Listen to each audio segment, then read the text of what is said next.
over the past few weeks in this grand country, never before has professional wrestling and politics gotten any closer. And tonight, on a historic night of World Championship Wrestling and WCW Monday Nitro, Hollywood Hogan will officially throw his name into the arena, throw his name into the hat. Hollywood Hogan has said that he will run for the President of the United States in the year 2000. Get ready for an exciting night of WCW Monday Nitro, and a night that you'll never forget as we come to you from this great country of the red, white, and blue from the Nassau Coliseum in Long Island, New York. Get ready for WCW Monday Nitro.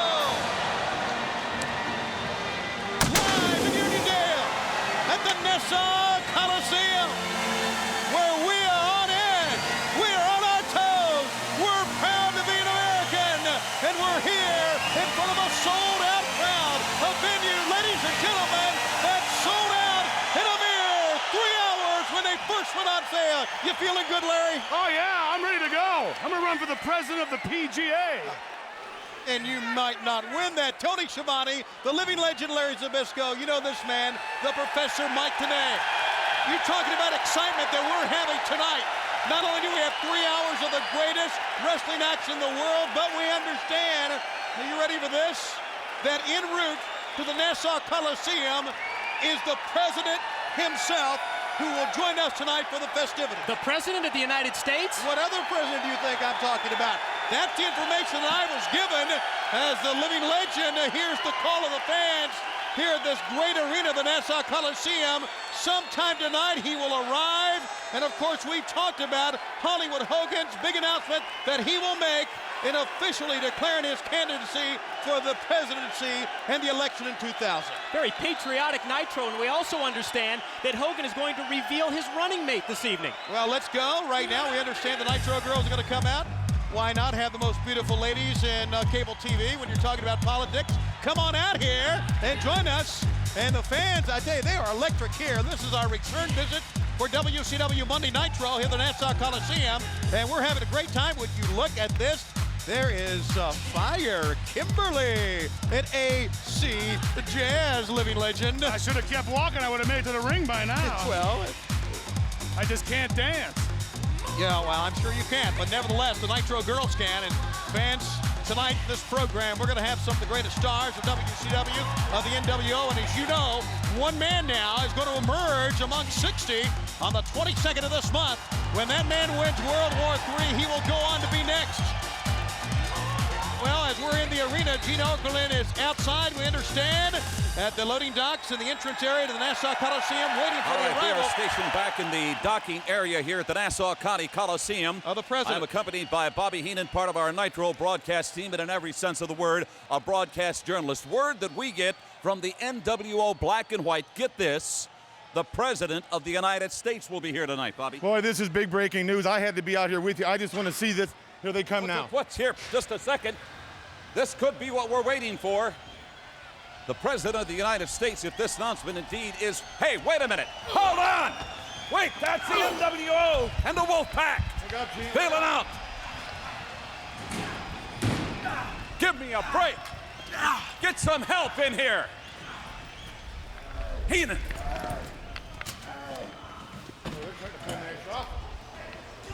We're out of here. All right, Gene and Bobby Heenan awaiting the arrival of the president, but he has a melee with members of the NWO. We'll be back. Let's go. Come on.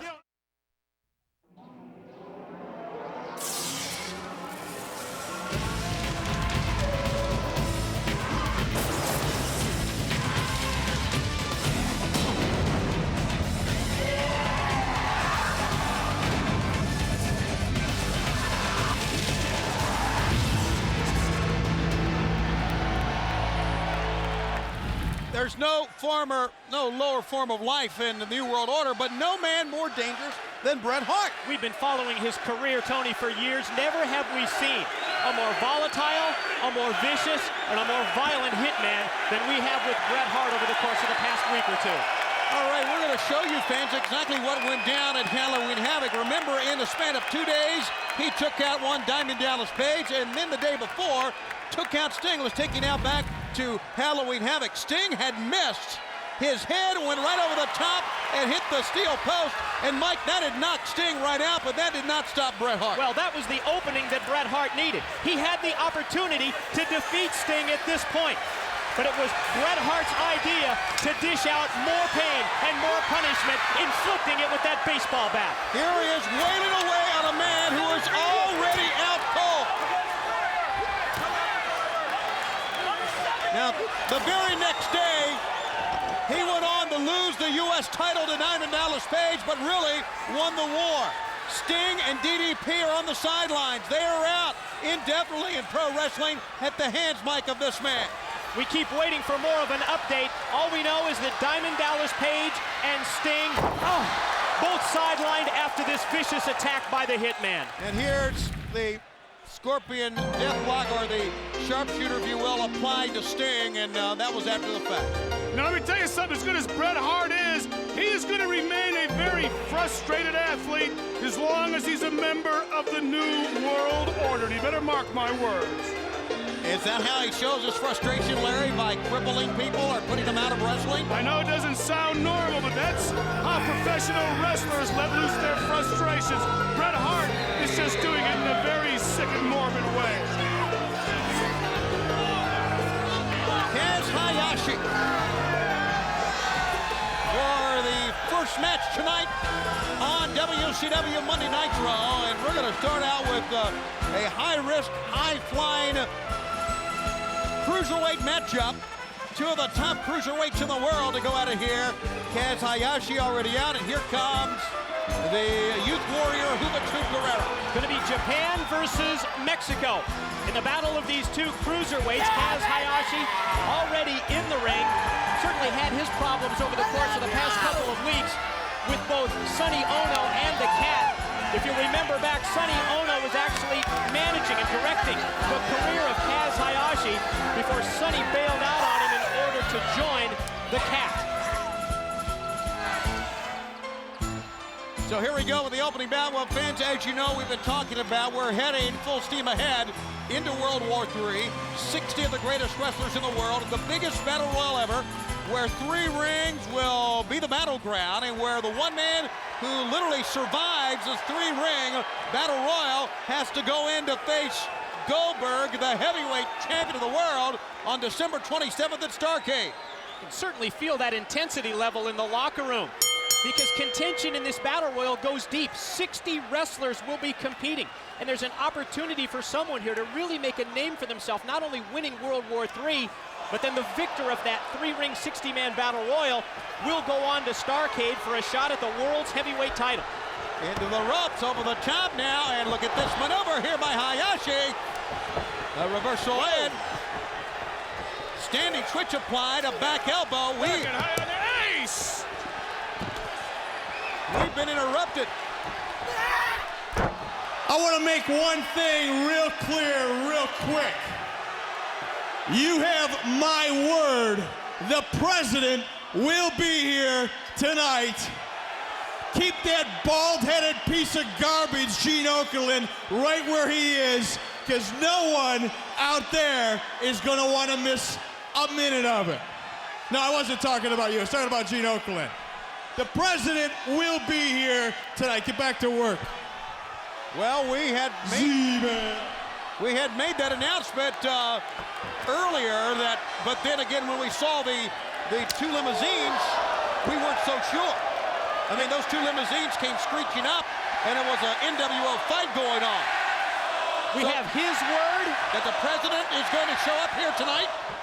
What? I had my cans off. I was going to smack the goof again. Your cans? You had the cans off? Stupid things are. Look at Juventud. Well, fans, so we have really... Well, what was Bischoff saying? I took the cans off. He said the president is going to be here tonight. Now, we had understood that. We had talked about that at the beginning of the program. And Gene Okerlund was on the outside waiting waiting for his arrival, but then when those two limousines showed up and it was members of the NWO, we really weren't so sure if he was going to show up or not, but the man gave us his word. Bischoff gave you his word? He is the boss, Larry. Don't spend it all in one place. Oh. Juventud gets thrown into that safety rail by Kaz Hayashi. What a parking lot battle that was. He was back in the parking area here in the bowels of the Nassau County Coliseum. The two limos with the NWO warring factions. What a battle they had to open up Nitro. It's seemingly no arena, no coliseum, no venue, no ring is big enough to hold the war that has been raging between factions of the NWO. And in the interim here, Kaz Hayashi pulls back and just gives a sucker punch right in the back of the head there. Well, I tell you, he slowed Juventud down, though. You got to give Kaz credit. He kept up with the speed of Juventud, and that's not easy to do. Guerrera, very fast man. Up, and he fastly got out of there. Yeah, too fast that time. Watch out now. Booted him right between the ropes. Juventud down to the floor.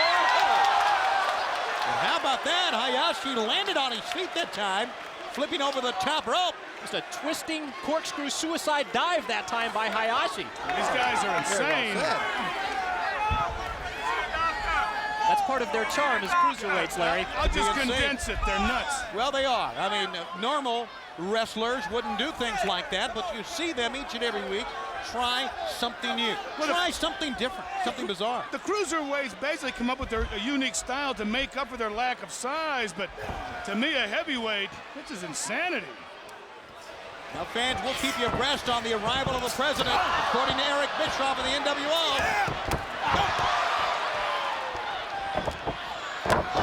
Great maneuver by Hayashi. What a tilt-the-world backbreaker that was, Mike. And Hayashi immediately tries to take advantage, connects in tight with the dropkick. To be a huge victory for Kaz Hayashi over the former World's Cruiserweight Champion Juventud Guerrera. Both of these men obviously have their sights set on a shot at the reigning World's Cruiserweight Champion Kidman. And drops the knee down. I understand coming up. Kidman waits in the wings for a man who can prevail. The top contenders for the Cruiserweight belt coming up at World War III. We're going to have more on that during the course of this week on the WCW Network. Back to the ropes, into the other side now, and the knee. I tell you, Kaz is wrestling, Mike, here with an abundance of confidence. Larry, you would have to agree also. Well, he does. He's got the man down, and when Hayashi feels he's got him in trouble, I mean, the confidence gets bigger and bigger. Don't waste time like this, though. Hayashi just kind of sitting back. He's got to stay on Guerrera. Small guys get their win back very quick. With a submission type hold, look how he stepped through, has the left leg pulled back, putting pressure on the groin area, also pulling on the side, pushing on the side of the head and putting it up on the shoulder. He's got that little elbow stuck in the nose, very painful. You can see Juventud trying to get out of there, painful predicament. Hayashi just stayed on him. Boy, they are chopping away. That last chop by Juventud really pumped up Hayashi. Look at him. He loves it. I mean, he draws strength from getting chopped by Juventud. It's actually a return match. A rematch from this past Saturday night on TBS. Very hard-fought victory for Juventud Guerrera over Kaz Hayashi, but it looks like Kaz is here to avenge that defeat. It's come to fight here on WCW Monday Nitro. Into the corner, no place for Juventud to go, and Kaz is now paintbrushing the man back to the bottom turnbuckle pad. Fans, we got to take a commercial break. The match will continue after this timeout live from the Nassau Coliseum on Nitro.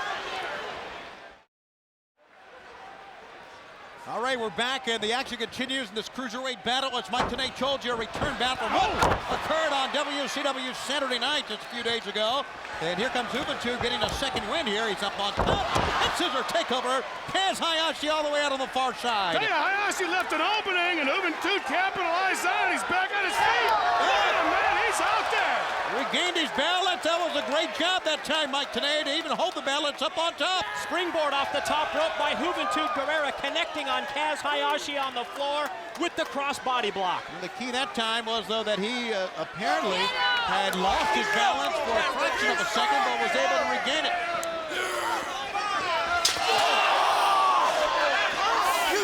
Throws him up against the top of the safety rail outside, and Juventud gives chase. There's a contradiction in terms of safety rail. Yeah, you're not kidding. Safety only for the fans to keep the wrestlers from going right into their laps. And now, as he brings him in, it was quite a turnaround for Juventud between the time we left and the time we returned here. Kaz Hayashi dominating this match almost from the opening bell. Juventud took over control somewhere during the commercial break, but looks like the tide has turned once again to Hayashi. They give Hayashi credit. Juventud's such a fast man, and Hayashi's kept up with them and's grounded them, and that's not easy to do with Guerrera because he will not give up. Intriguing factor watching these two compete as we see Juventud roll him up and get a 2 count before Hayashi kicks out is that both of these wrestlers have spent most of their careers wrestling under masks. It's just recently been in this year, in 1998, that Juventud Guerrera lost his mask and that Kaz Hayashi decided to wrestle without one. Well, I've often thought that Juventud, since losing the mask, has become a much better wrestler. More focus, more intensity than ever before. Here's the cover, 1-2. Kaz hooked the far leg, but did not get to 3. You know, a mask may be tradition in Mexico, but I think Juvi found a whole different identity. The fact that he can be himself in front of the world. And I think it's part of that tradition that drives Juventud Guerrera. He thought that he was a failure in the eyes of many of his countrymen, including his father. He's a second-generation wrestler. His father still wrestles with a mask. Juventud is out to prove that he can compete and compete successfully without wearing a mask. Interesting move there, hanging Hayashi out to dry across that top rope. Hayashi slipped behind Juventud, waistlock over the top. Juvi lands on his feet. How about that? And a kick to the gut.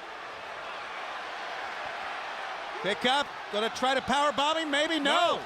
Good move by Hayashi. He held on. He did. 1, 2. Other way now. 1, 2. Oh, couldn't beat him. Not enough weight on them shoulders, and Guerrera just squirmed out of it the last second. What's everybody looking at? It's the cat.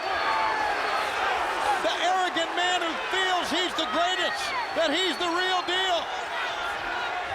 3-time world's karate champion, don't forget. Yeah, we know that, and we're going to certainly hear it every time he picks up a microphone. He's got Sonny Ono over there. He's the greatest. He's the greatest. I need to whoop somebody. Please. I need to whoop these guys. He's a two-time. I need to whoop somebody. No, the cat keeps saying he needs to whoop somebody, and he points towards the ring. Meanwhile, look at Juvi go up on the top.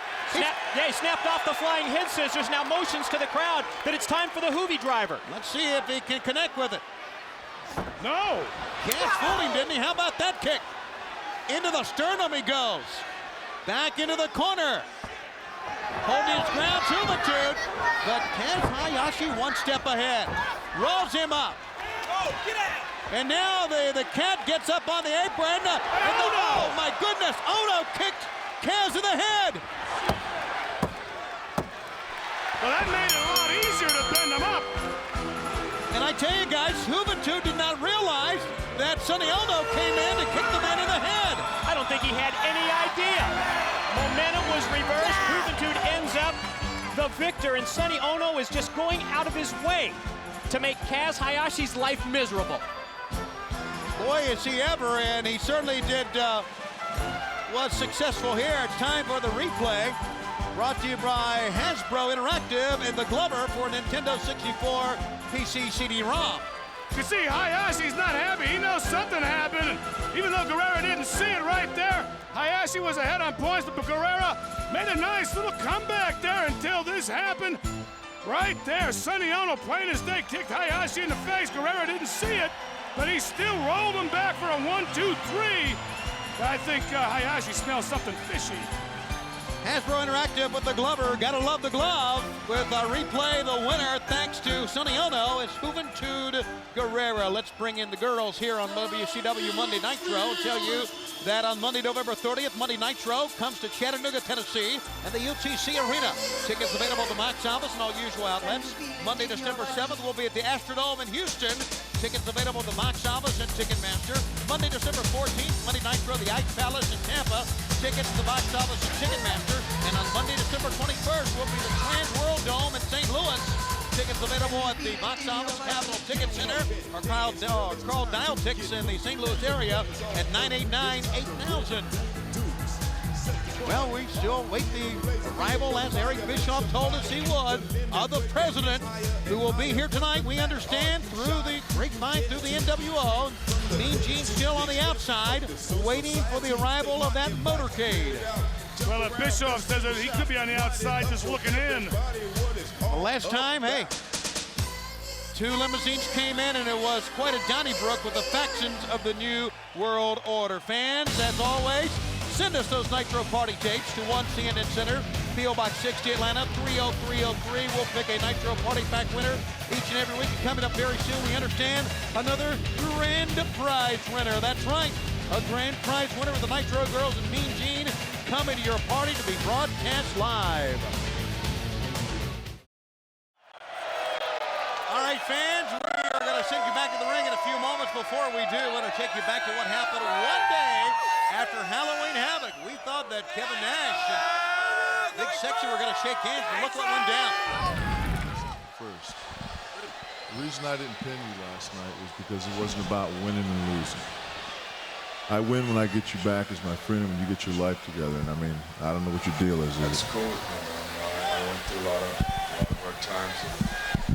And I guess last night I guess I reached a wall, and it's time for me to, change the way I've been doing things. But still, that doesn't answer my question to you. How come you just gave up on this guy? I think you could have proved a point. It wasn't about proving a point. I mean, if I had to beat some sense into him, he came to me. Maybe it apparently looks like it worked. Scott Hall, your life going to change after what happened? You helped me face that wall, man. Maybe sometime I can help you through a wall too. See that? Hey, wait! Get out of here! What is going on? Oh, would you look at this scene in the back, fans? Just moments ago, we thought, holy smokes, they threw him to the wall. Reach the wall, right through it. Look at you now, you big monkey. So Scott Hall and the Giant throw Kevin Nash right through that wall. It appeared as if, Mike, they were going to shake hands and put all this behind them. Well, just another swerve from NWO Hollywood, from the NWO Black and White, but it seemed like earlier this evening, Kevin Nash, Big Sexy, got a little payback from Scott Hall in that brawl out in the parking area. Seems like they chased them in here. That was quite a brawl. You're exactly right. That to open up our program, Mean Gene still out back, awaiting the arrival of the motorcade. And according to Eric Bischoff, according to the New World Order, the president will arrive here tonight. Obviously, security has been heightened the cause of it, as not many people are fired up about Alex Wright coming to the ring. Barry Horowitz is his opponent here, and understandably so, guys. Alex Wright has been a one-man PR campaign trying to convince the world that he's the top wrestler from Europe. He's been doing a pretty good job of it as of late. I think he's proved himself in the ring, but he certainly has been very arrogant. Well, shooting out of your mouth saying you're one of the best wrestlers in Europe is one thing, but prove it here where the big boys play.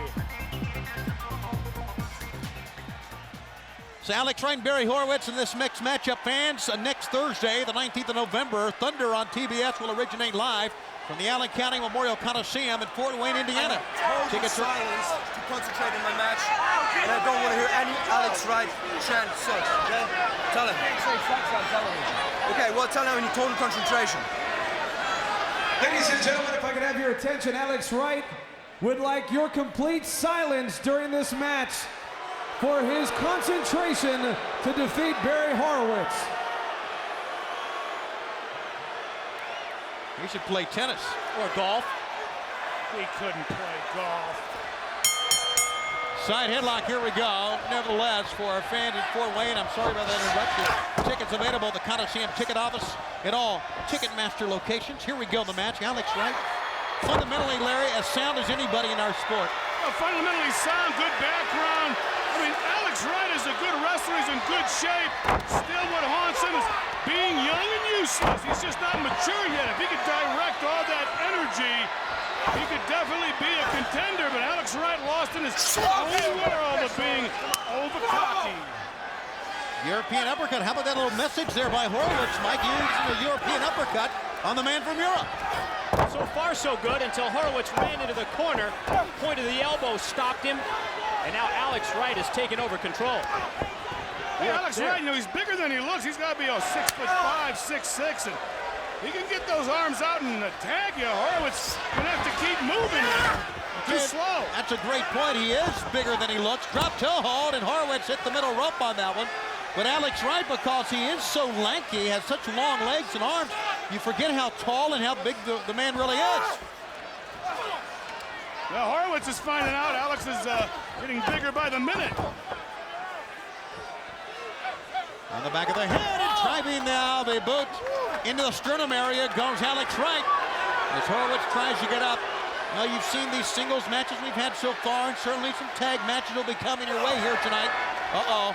Did you see what I saw? No. Who was Someone that? walked in front of the camera with dark glasses, a dark suit on, looked like he was wired. Almost looked like a Secret Service man. And boy, they are canvassing the area here. Would you look at that? 3 of them. Here's a crossbody, 1, 2. How about that? I mean, the arrival must be imminent now. I don't know, as long as it's not IRS guys, I don't care. That's enough of that. Cover 1, 2, got a 2 count.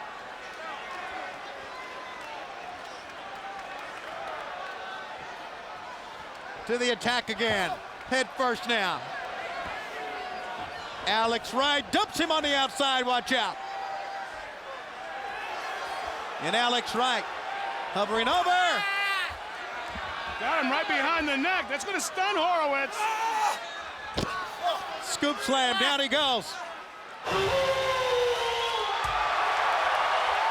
Werewolf. That was the unmistakable call of the Wolfpack that time, and that got the fans up. Is that just an audio error? Well, not from the cheers that we hear. Here they come. Well, that was an announcement. Wolfpack is on the prowl. And in the house. And how about this? Right in the midst of a matchup. I don't think they care. I don't think they do either, based on what happened moments ago. And we've never seen this happen to where they would just blatantly interrupt a matchup. I mean, here they come in, and Alex Wright takes the low road. Horowitz is still in the ring. Looks like the red and black of the NWO is here to make a statement. They're going to recruit Horowitz? I think they're telling Barry, get out of the ring. This is our time.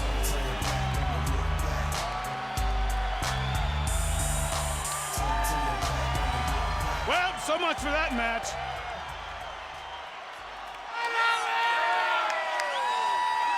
Just in case nobody out there noticed, in Long Island, Wolfpack in the...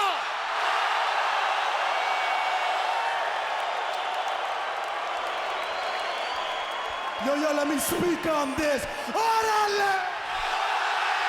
¡Arriba la raza! Yo, you know the black and white be talking about that for life, but Wolfpack, somos unos vatos locos forever. But more importantly than all that, the Wolfpack in Long Island is body that.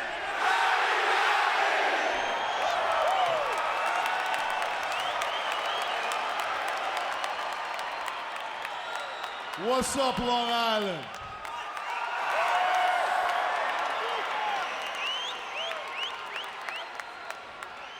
You know, I don't usually quote cartoon characters, but as far as I'm concerned, I'm gonna have to quote Popeye on this one. The Wolfpack's got something to say, and that's all I can stand, 'cause I can't stand no more.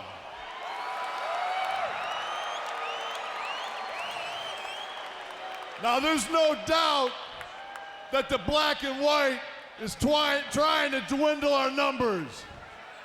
They've taken out Macho, they've taken out Sting, and last week they tried to take out Lex.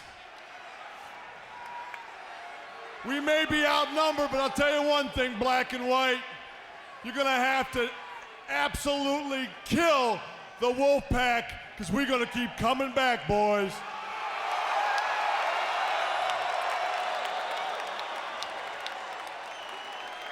So tonight, we're going to make a real generic offering. We want the Black and White in any combination you got. You want to send Hogan out here, you send Hogan out here. You want to send the Giant, you send the Giant. But I'll tell you one thing right now, Scott Hall, you threw me through a wall a couple of weeks ago. I want you out here tonight, somehow, some way. I second that.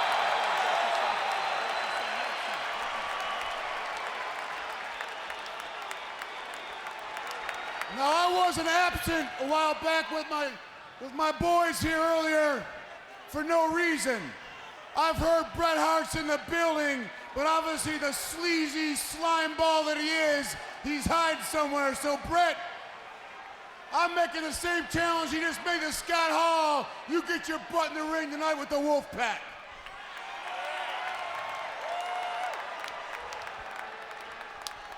I second that. Yo, Sting, the Wolfpack Clickalation gonna make sure that what Bret did to you, they pay for it tonight. So tonight, Black and White, it's on Wolfpack style. Challenge laid out by members of the Wolfpack to members. Where you at? Come on out. Where you at? They want it right now, don't they? I mean, I thought. What you gotta say, estrogen boy? You know, you guys are just boring the hell out of me. So I'm going to make this a little more exciting for everybody here. Kevin Nash, Conan, Lex Luger, you need to be very careful what you ask for, because you're going to get it. You want the Black and White, I'm going to make sure that you get the Black and White.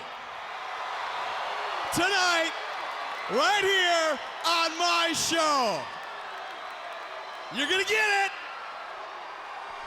Nice to see you again there, Princess. Have a nice night, estrogen boy. Now Eric Bischoff. Stay here. Uh-oh. Don't go anywhere. I got some guys that are just gonna love to hook up with you. So they are going to hook up. Challenge called for by the Wolfpack. Answered by the man in charge, Eric Bischoff, here tonight on Nitro. Back at the Nassau Coliseum on WCW Monday Nitro. Well, it's been all laid out. It's been all agreed upon, fans. And I tell you, we've got some big-time main events coming up later in this program. As Eric Bischoff came out and told the guys, you're going to get exactly who you want and what you want. We're going to have later on Conan and Bret Hart to go at it one-on-one. And then in a tag team match, Scott Hall and the Giant will face Kevin Nash and Lex Luger. I mean, those are as two big a matches you'll find in this sport, and we're going to have them later on in this program, guys. Well, it looks like Kevin Nash is going to get exactly what he wished for. A shot at his former Outsiders tag team partner, Scott Hall, here this evening on Nitro. Well, he's a sucker for a front face slide, but looks to me like the whole Wolfpack wants to get their hands on the whole NWO. It's about time. I can't wait to see it. And we'll be checking up periodically with Gene Okerlund as he awaits the arrival of the motorcade and the president here. And, well, we have seen some men who look like Secret Service men walking around here. So we'll just have to wait and see what happens here tonight in Long Island. And the IWGP champion has come out. And he is a big-time star in Japan, one might say. He is a man on a rampage. We're talking about Big Scott Flash Norton. We saw Vincent carrying the IWGP World's Heavyweight title. That's New Japan's World's Heavyweight Championship belt. And Cody is in trouble even before the opening bell. That's all Vincent can do with the belt, is carry one for somebody else. But Norton here, this guy's bigger than the island of Japan. And Lodi just found out the hard way. It's already over. He just splattered Lodi that time with with the I need submission. You put it on my with me. He's in the for Big Scott. Everybody's going down. I tell you, Lodi had about as much chance against Norton as Dusty Rhodes does putting up a gag order against the living legend. You know, the course of the past decade or so, two sports stars have really been the rage, Larry. But in Scott Norton, we're looking at a man who has attained world championship status in two sports. Here's another look at the replay. Well, look at it right there. Look at the power he put in when he picked Lodi up. He had him balanced and he just drove him. Lodi could wake up in Hong Kong. He was a world arm wrestling champion, now IWGP World Heavyweight Wrestling Champion. Scott Norton, one of the cornerstones of NWO Black and White. Now let's go to Tony Schiavone in the ring. Tony? Okay, Mike Tenay, thanks a lot. Let's bring out my guest at this time here in the Nassau Coliseum, formerly a disciple of NWO Hollywood, now the OWN. Here he is, the Disciple. This is a man who was firmly aligned for years with Hollywood Hogan, but as Tony Schiavone just mentioned, he's now a member of the One Warrior Nation, the Disciple on his way to the ring. Yeah, well, he joined the One Warrior Nation. I think it sent shockwaves through the Black and White New World Order when Hollywood Hogan realized he can't trust anybody if he couldn't trust this guy. Let's see what the Disciple has to say, because I'm still curious why, after all the years with Hogan, he finally defected the New World Order. Yes, Hollywood Hogan has a major announcement to make about a running mate as well. That yet to come this evening on Nitro.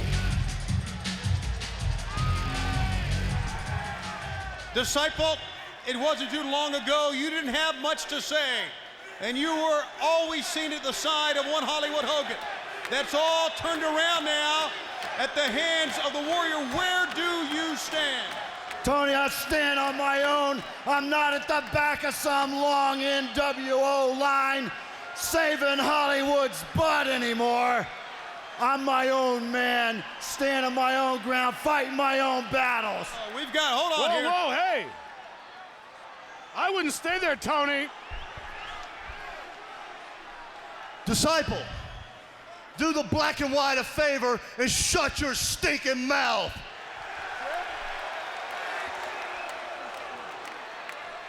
I got something to tell you, all these idiots in the crowd, and all the pukes at home something. A month ago, you came out here saying I didn't belong in this ring, I didn't belong in the back dressing room, that I had no business being here. Well, let me tell you something, punk. Look at the colors I'm wearing now.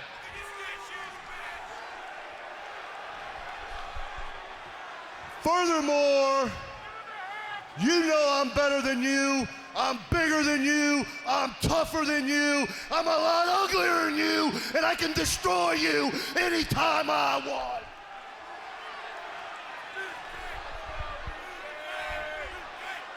You turned your back on Hollywood, dude. You turned your back on Hogan. That's a big mistake. Hogan made wrestlers, so shut up.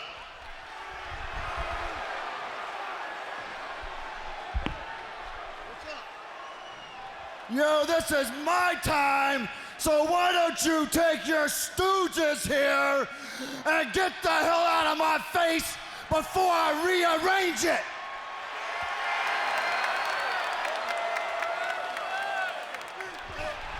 Oh, this was a setup. This is a well-plotted attack by the NWO Black and White, led by the nephew of Hollywood Hogan. That's Horace Hogan putting the boots to the Disciple. Well, Schiavone's down there. Do something. Wait a minute, he's got that weightlifting belt. Oh, nailed the Disciple on the throat. Now he's just throttling him with the belt. Stevie Ray and Vincent, they're just looking on. They're just almost acting as cheerleaders here for Horace Hogan.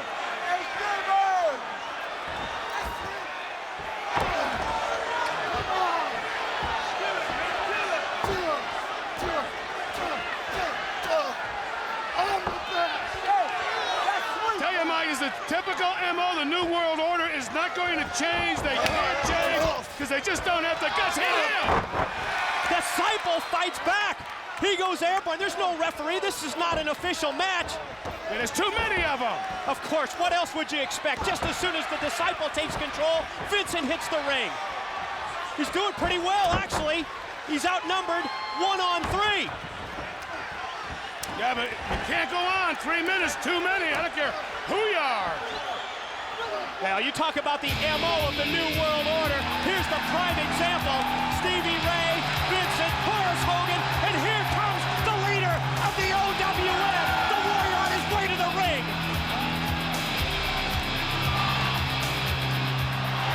Oh, this will more than even the score.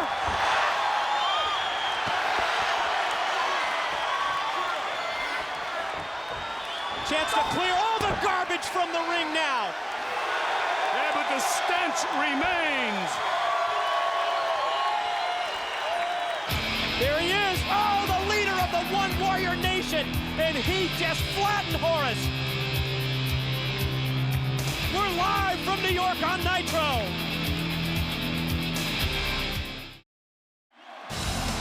All right, ladies and gentlemen, explosions already in hour number 1, and we're going head first, and I mean head first into hour number 2, and we await the arrival, according to NWO Hollywood, of the President. That's exactly right. Also, we are going to have in this program later on tonight, Conan against Bret the Hitman Hart. The Giant and Scott Hall of the Black and the White against Lex Luger and Big Sexy Kevin Nash of the Black and the Red Wolfpack. That is all still to come here from New York, from Long Island, and from the Nassau Coliseum, live on WCW Monday Nitro. Let's take you outside again to Mean Gene.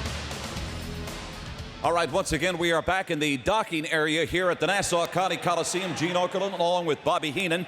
We are anxiously awaiting the arrival promised by NWO Hollywood of the President of the United States.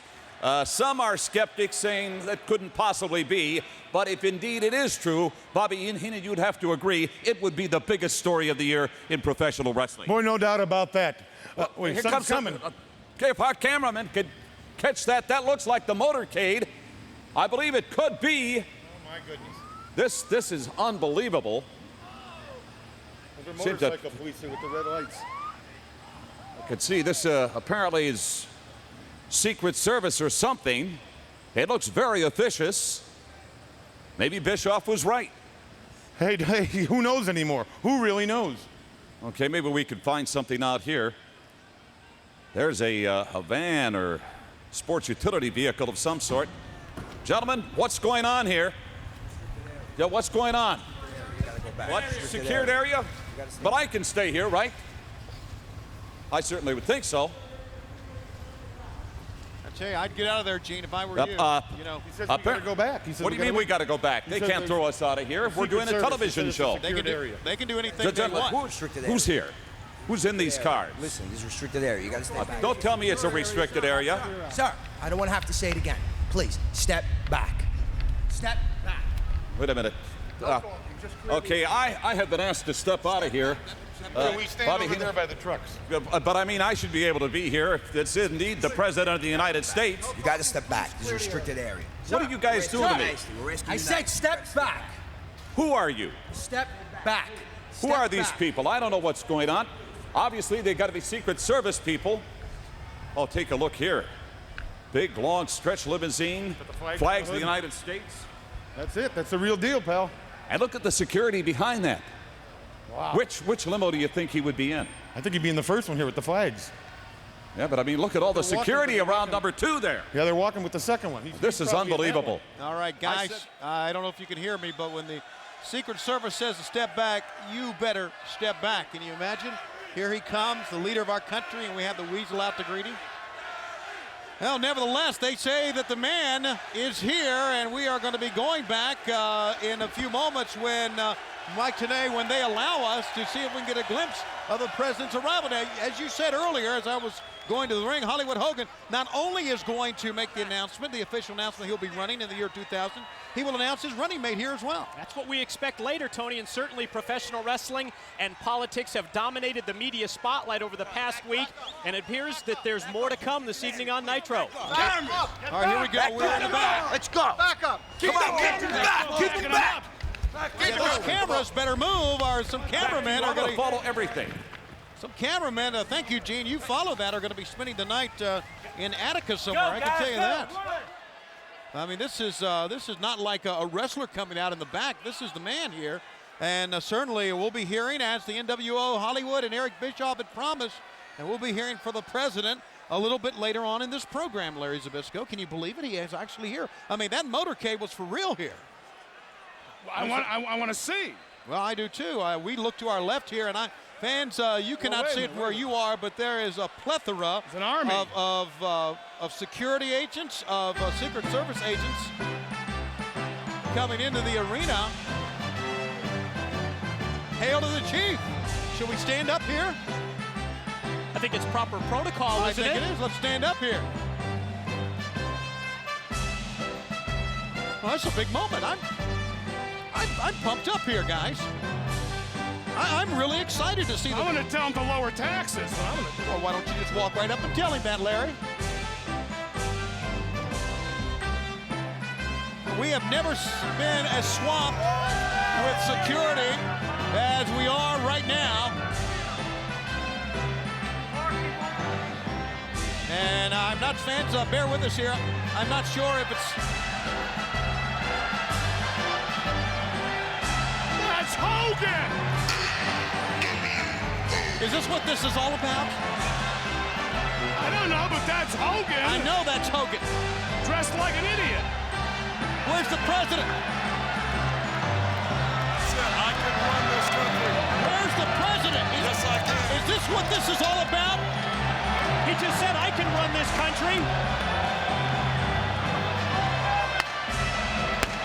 Well, anybody can run the country, but can you run it into the ground or up into the sky?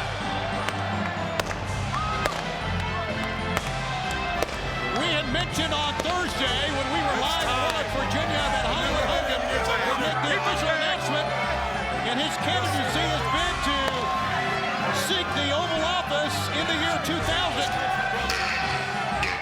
Look at the balloons. Look at the confetti fall from the ceiling. The Oval Office? Trumpeting Hogan's candidacy as he makes his way to the ring. I guess this is going to be the official word, and I'm assuming he's going to announce who his running mate will be here.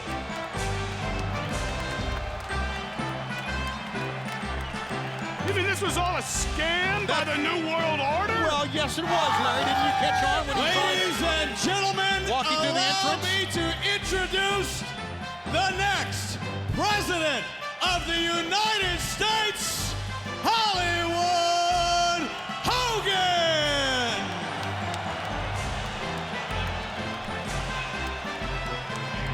Interrupt. What in the world is this charade, Bischoff, you and Hogan are trying to pull here out on Long Island tonight? Well, you know me, Gene, the bottom line is, the first thing I want to do is congratulate Jesse the Mind Ventura, brother.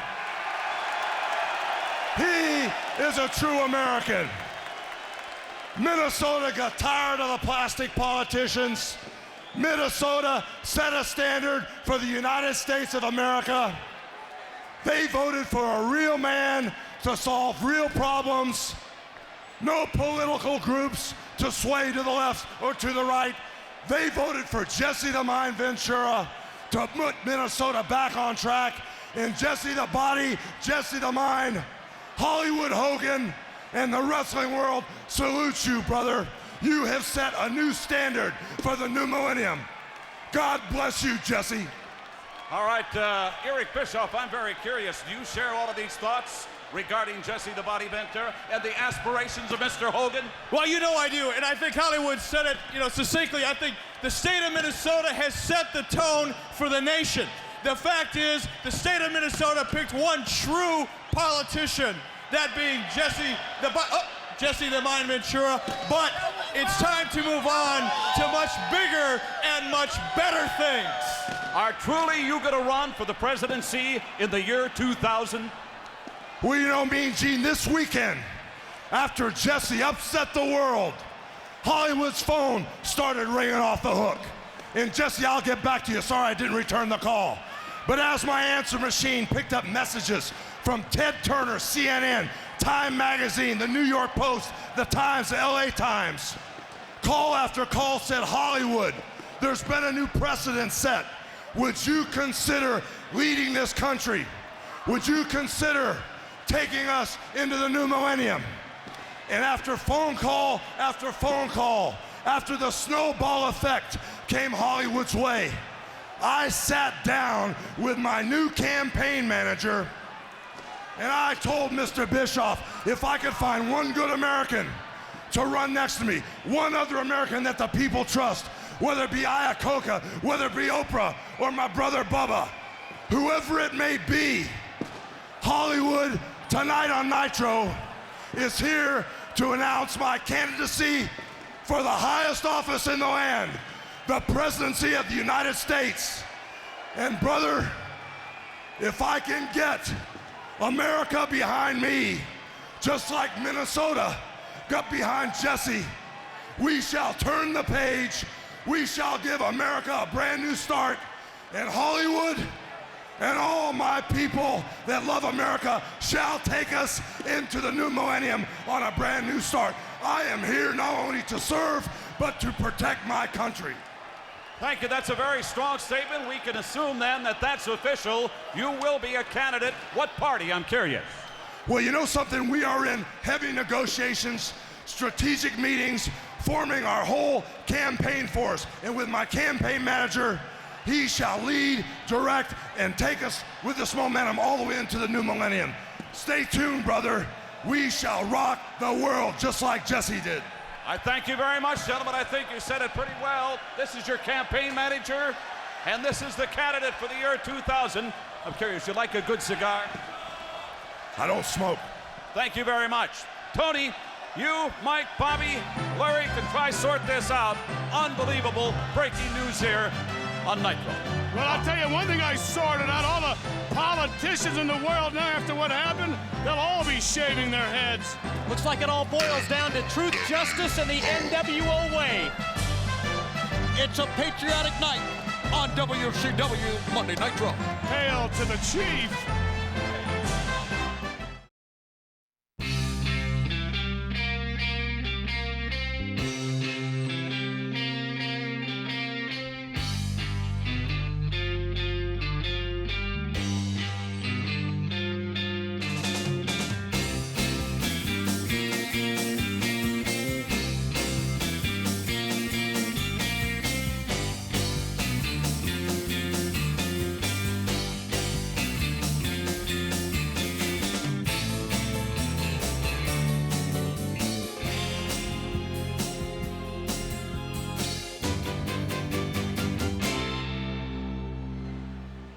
Now the Nitro girls in Las Vegas having a grand time, and we're going to bring them on out here again and try to regroup here. And after the big announcement brought down by one Hollywood Hogan, and still no word on who his running mate would be. We were told that he's going to announce the running mate here tonight, and maybe that's to come later on in this program. Fans, want to remind you, Thursday, December 3rd, Thunder on TBS will originate live from Mid South Coliseum in Memphis, Tennessee. Tickets are now available in the box office and Ticketmaster. Still to come, big information about tickets first going on sale this coming week in Washington for Starrcade, in Baltimore for Nitro at the end of December, in Charlotte for Thunder December 17th, and for Philadelphia, and when we return here to Uniondale, New York in the month of December. We'll be back on Monday Nitro, live from New York after this. Time out.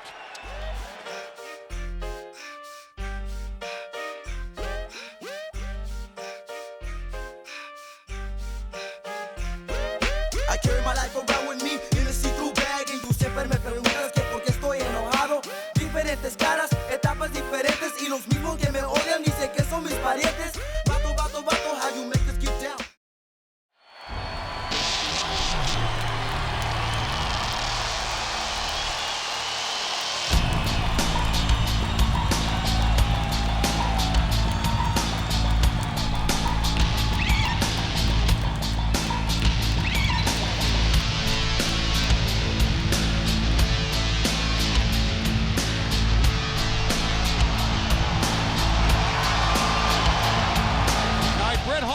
makes his way to the ring, and we showed you earlier what he did to Sting. The very next night, let's take a look at what he did on Monday Nitro to DDP.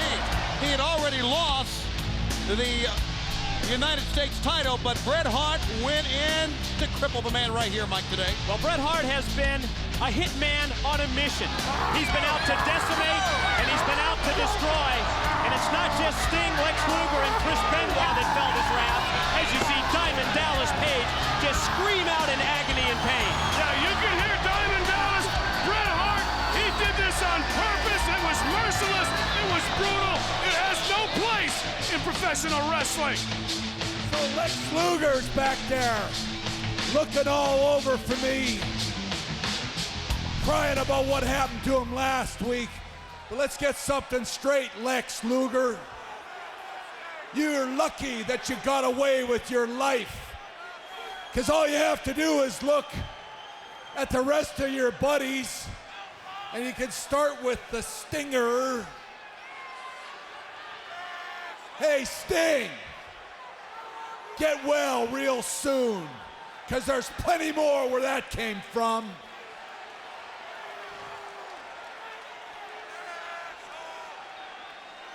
And as far as Diamond Dallas Page goes, he's in some hospital right now, trembling and shivering and biting his nails down and thanking Almighty God that I didn't end his career once and for all, and maybe for all that counts, maybe I did. Dallas Page, forget about ever coming back for a piece of me. Just FedEx that United States Heavyweight Championship belt back to its rightful owner. The best there is, the best there was, and the best there ever will be. You know, Lex Luger, you want a piece of me? I'm finished with you. I don't want anything to do with you. I dished it out to you last week, so I don't need to worry about you. But Conan, you really make me sick. You make me sick even looking at you. So tonight, I'm gonna go back there, I'm gonna strap on my knee brace, I'm gonna put on my gear, and I'm gonna kick the hell out of you tonight. Because there's wrestlers back there, they're hiding under tables, they're hiding in every corner of the dressing room. The only people not hiding from me are the Nitro girls, and they better start, because the excellence of execution is on a roll, and tonight, Nassau Coliseum is gonna find out what it's all about. The man looks very serious to me, guys. Well, he can talk up a storm, but so far, all Bret Hart's proved is he's the best liar there is, there was, and there ever will be. And as we take a look one more time at what he did to Page, tonight, he'll face Conan of the Wolfpack. We'll be back. In the soil, Uncle Sam is scatters, didn't tweak off the foil. Ashes to ashes and back to dust. And before I go, fool, believe I'm a bust. Ashes to ashes and back to dust. And before I go, fool, believe I'm a bust. Who know where to settle to the clock? Mr. M-A-D-O-N-E, go inside. Portions of Conan's music video, I understand, we're going to be showing you later on here in this program. We've been joined at our broadcast location by the one and the only Bobby the Brain Heenan. Well, we were all fooled by Hollywood Hogan. Now we're Monday night. Nitro. I tell you, they never cease to amaze me, Hogan and Bischoff. And they're not done yet. They're not done. They got plans. I don't know, he seemed pretty sincere, didn't he? Like I say, stranger things have happened. You know, I was the brain long before people had a mind. And you always have been the Weasel. As Eddie Guerrero comes out, the head of the LWO, the Latino World Order. And there's been an issue that has been a thorn in the side of one Eddie Guerrero, and it has to do with a man that has flat out refused to be a part of this group. Well, when it comes to recruiting the wrestlers from south of the border, Eddie Guerrero has been quite successful. Seems as if he waves that LWO t-shirt with the green, the red, and the white colors representing the flag of Mexico in front of the Luchadors, and almost to a man they followed. They've gotten in line. They've become a member of the Latino World Order, but there has been one exception. It's the King of Mystery, Rey Mysterio Jr.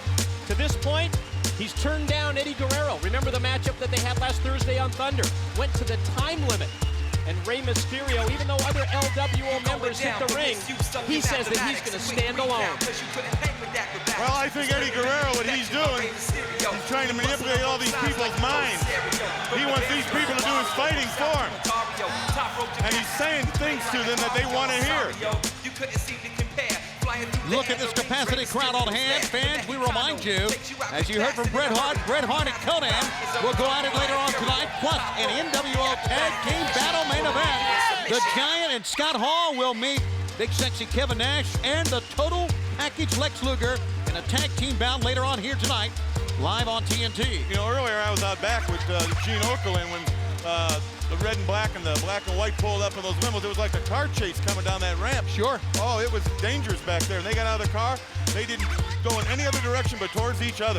What a fight did I see out there. And we're going to see a fight here. You know, one thing I can't believe, Brain, is that you have these guys come in. At first we thought they were the Secret Service from D.C., and they told you guys to get out of the way, and you and Okerlund wouldn't budge. I mean, at that time, they could have really been the feds, and you guys would have been locked up. Well, being a broadcast journalist, I felt I had diplomatic immunity.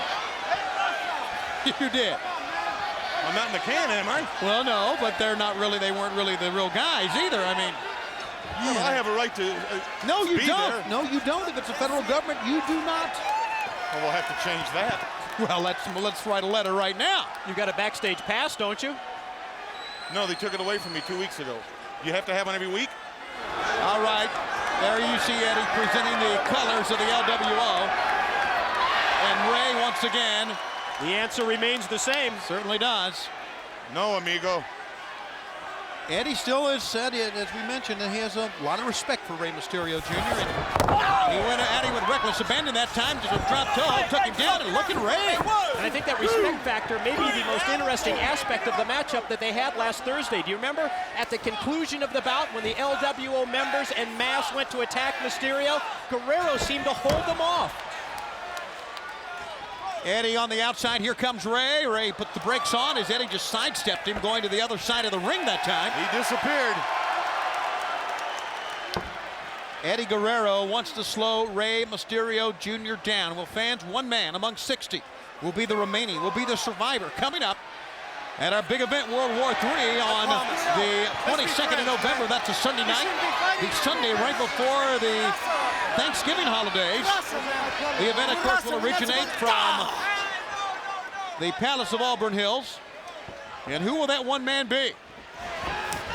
Well, that's one burning question. Another burning question is, as Rey Mysterio Jr. takes Eddie down with a sensational move, is who will Hogan's running mate be? You know, we mentioned on Thursday he would announce his running mate tonight, and he came out here and didn't talk about anyone. He said that Bischoff is his campaign manager, but still no running mate selection as of yet. And I'm telling you, Hogan he's flat out serious about this. You know how his ego is. Sure. He wants to be president of the United States. He wants to have the highest office in the country. And he'll do anything to get it. It wouldn't surprise me if he's the president of the United States in a couple years. The way Hollywood Hogan loves the spotlight, the way he loves the media. See him tossing around those names like the New York Times, the LA Times, Time Magazine, Newsweek. Sure. He loves that attention. Always has. Meanwhile, plenty of attention given to the knee of Rey Mysterio Jr. as Eddie works on it once again. Well, we've talked at length about the vulnerability of the leg of Rey Mysterio Jr., but Rey, look at that bridge and the pressure put on the knee and almost pinned him with that. Rey has made it very clear that the knee is back. The knee is 100%, but the fact that he still has a brace on tells us that easily the knee could be taken out and he could be back under the knife very, very soon.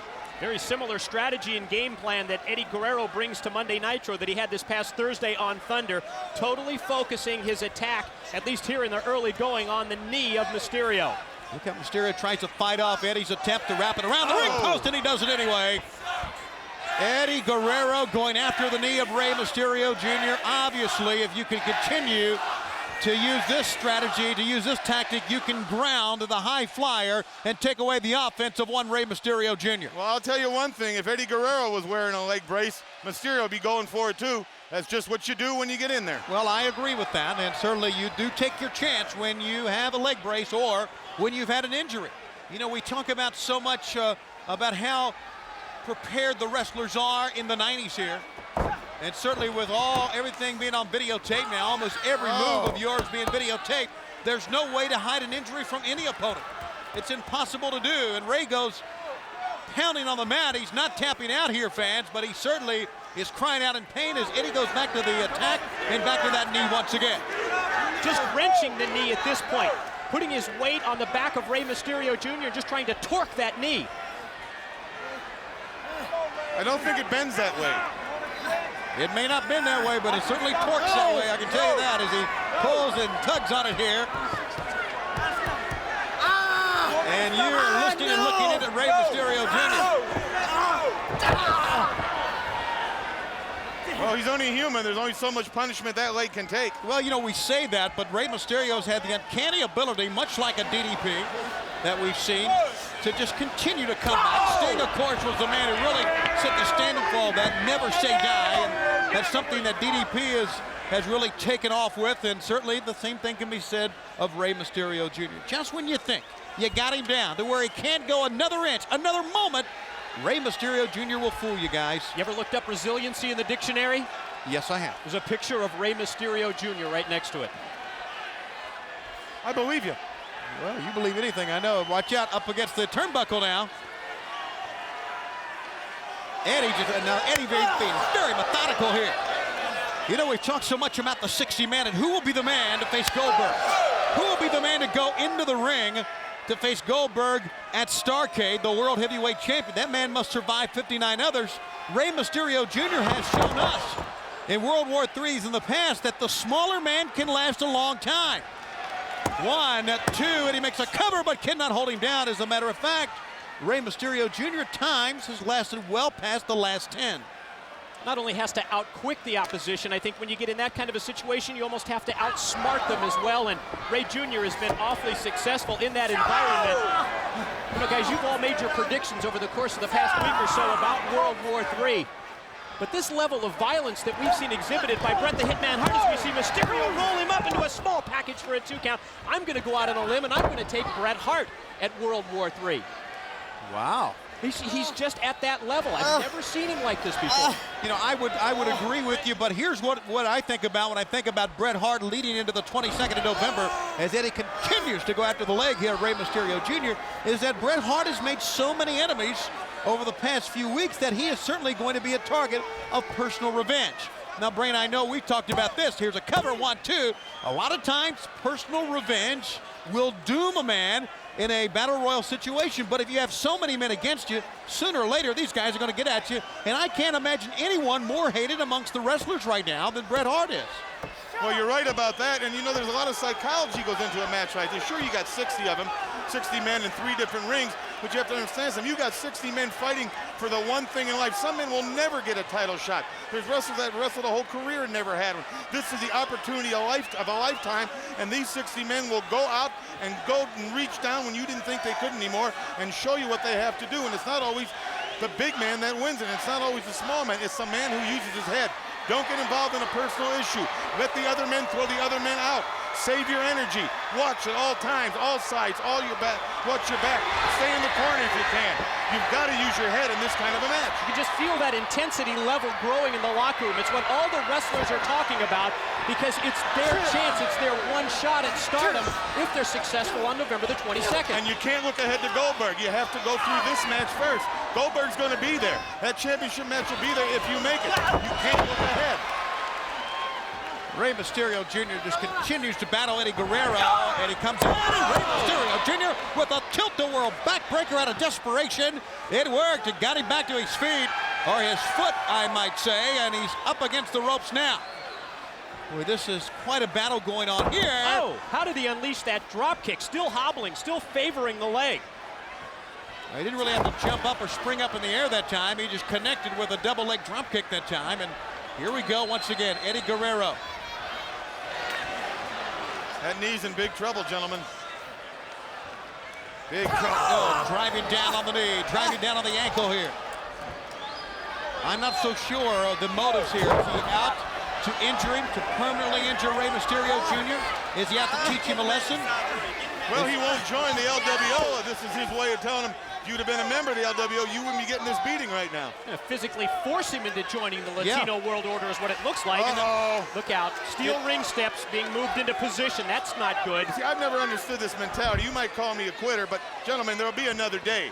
He can give up now. He can go back, pack that knee in ice. No sense staying out there and taking this much risk of being permanently injured. Well, you are a quitter, Brain, and you can tell you right now that Rey Mysterio Jr., the only way he'll give up is to be knocked out. We've said this so many times, but then again, watch out. Oh my goodness, is he going to, oh no, oh no, that's it. He had that knee sandwiched between the steel ring post and the steel steps, and then he drop kicked the steps. Oh, call the medics. Call a good surgeon. Yeah, he may have done a little bit more than blow out a knee. He may have broken a leg right there. Well, that's the steel ring steps into a steel post with nothing but your knee in between there. You figure it out. I don't have to figure anything out. It's Yeah, add in the force and the impact of that drop kick delivered by Eddie Guerrero, and you can see that Mysterio is in severe trouble. I'd take the brace off if I was Eddie. Something he's tried before, and once again, he just goes right to the leg. The whole focus of this has been the leg. The whole focus has been very, very solid, really, if you think about the game plan. Been very logical on the part of Eddie Guerrero. And you can kick at that leg all you want. It's going to hurt, but a hold like this will do more damage. And it'll do a lot more damage if you, in effect, if you're Rey Mysterio Jr., if you try to fight this off. And I tell you right now, he's trying to shut out the pain. I don't know if he can or not, as Eddie just cinches up on the leg. You know, sometimes you can only take so much pain, and then you snap. That could happen here with Mysterio. Mysterio trying to fight back with the free leg, but just not having much effect at all on Eddie Guerrero. Eddie sends him over, he throws him. He just crumbled in the corner. Look at that, terrible defensive maneuver. It was a very elementary move, but it worked. And Rey comes crashing back with a forearm shot of his own.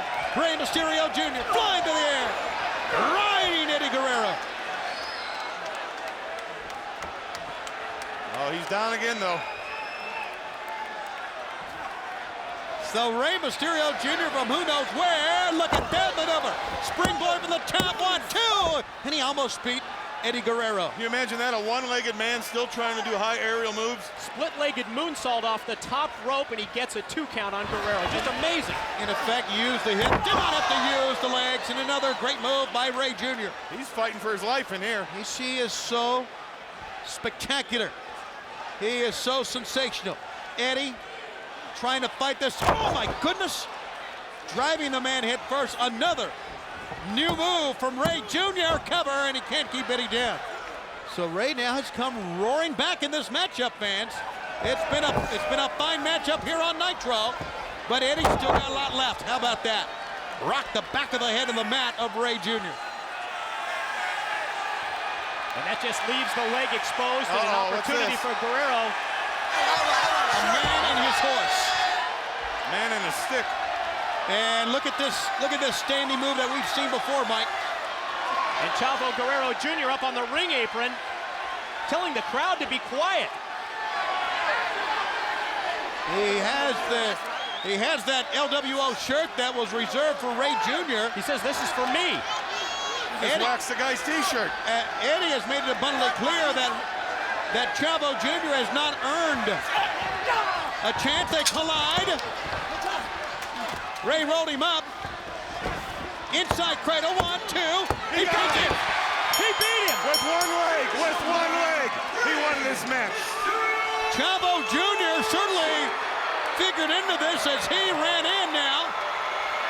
And we've got members of the LWO out on top of Chavo Jr. Now this is Eddie Guerrero's family. Let's see how he reacts to this. Ray. Whoa. Looks like he's going to intervene here. Yeah, Ray's trying to get Chavo Jr. out, and he does. Chavo Jr. leaves, and Unfortunately for him, he leaves under his own power here because the LWO was out and they had their sights set on Chavo Jr. Still more to come on TNT. Back for the Nassau Coliseum on WCW Monday Nitro Live. Conan and Bret the Hitman Hart still to come, plus a big NWO tag team match. A special look at Conan's brand new music video.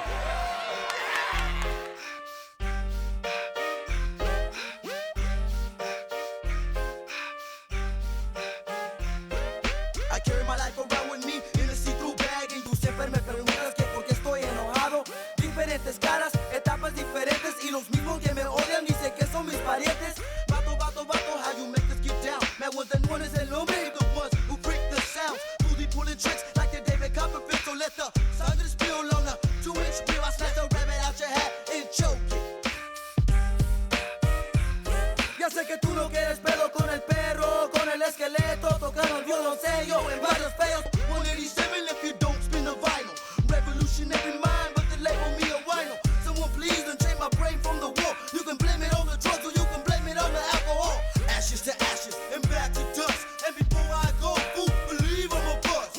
Ashes to ashes and back to dust. And before I go, fool, believe I'm a buzz. 190 to the 4. It's the MADONE going psycho. 190 to the 4. It's the MADONE going psycho. How many lyrical paragraphs must I put you in indent? In order for a fool to make his dollars and his cents. Chale con políticos y presidentes falsos. Los tienen viviendo en pobreza, descalzos. Loca es mi vida, por eso escribo rimas. I got to release the pressure and take drastic measures. I'm standing on the outside and I'm looking in. Watching all my friends, not confessing on my sins. Smiling the pen, smiling faces will have you. Catching cases, flying down the freeway on high-speed chases. I gotta be true to this game of rap. It's either that's a weed speed, heroin or crack. It's like that. Lawyers, paperwork, and A&R, fancy cars. Ghetto superstars, don't forget who you are. I still represent those buried in the soil. Uncle Sam is Gaddis, didn't tweak off the foil. Ashes to ashes and back to dust. And before I go, fool, believe I'm a buzz. Ashes to ashes and back to dust. And before I go, fool, believe I'm a buzz. 190 to the 4. It's the MADONE going psycho. 190 to the 4. It's the MADONE going psycho. I must confess, my life is a mess. And if there's a God up in heaven, does he hate me cause I don't feel blessed? I extend my hand from San Diego to New York. Call all your soldiers cause it's street we hold court. Welcome to the blood sport, the killing feels a rap. Now how will you react when leave the stains across the map? Look, the road that I'm on is too bumpy. And every time I see a hooter, I get jumpy. Before I'm left laying on my back, staring at the clouds, or facing the dirt on my way to meet my maker. Cause bottles catch the vapors while I'm trying to make my paper. Ashes to ashes and back to dust. And before I go, fool, believe I'm a buzz. Ashes to ashes and back to dust. And before I go, fool, believe I'm a buzz. 190 to the 4. It's the MADONE going psycho. 190 to the 4. It's the MADONE going psycho.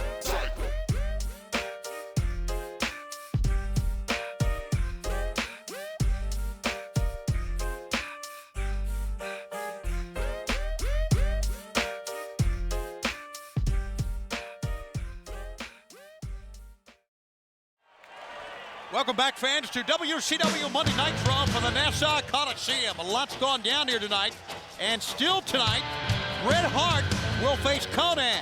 Scott Hall and the Giant will meet Big Sexy Kevin Nash and Lex Luger. And how about the comments of Bret Hart? He wants Diamond Dallas Page again. He said if Page can get off the hospital bed, he'll put him down again in World War III in a singles match.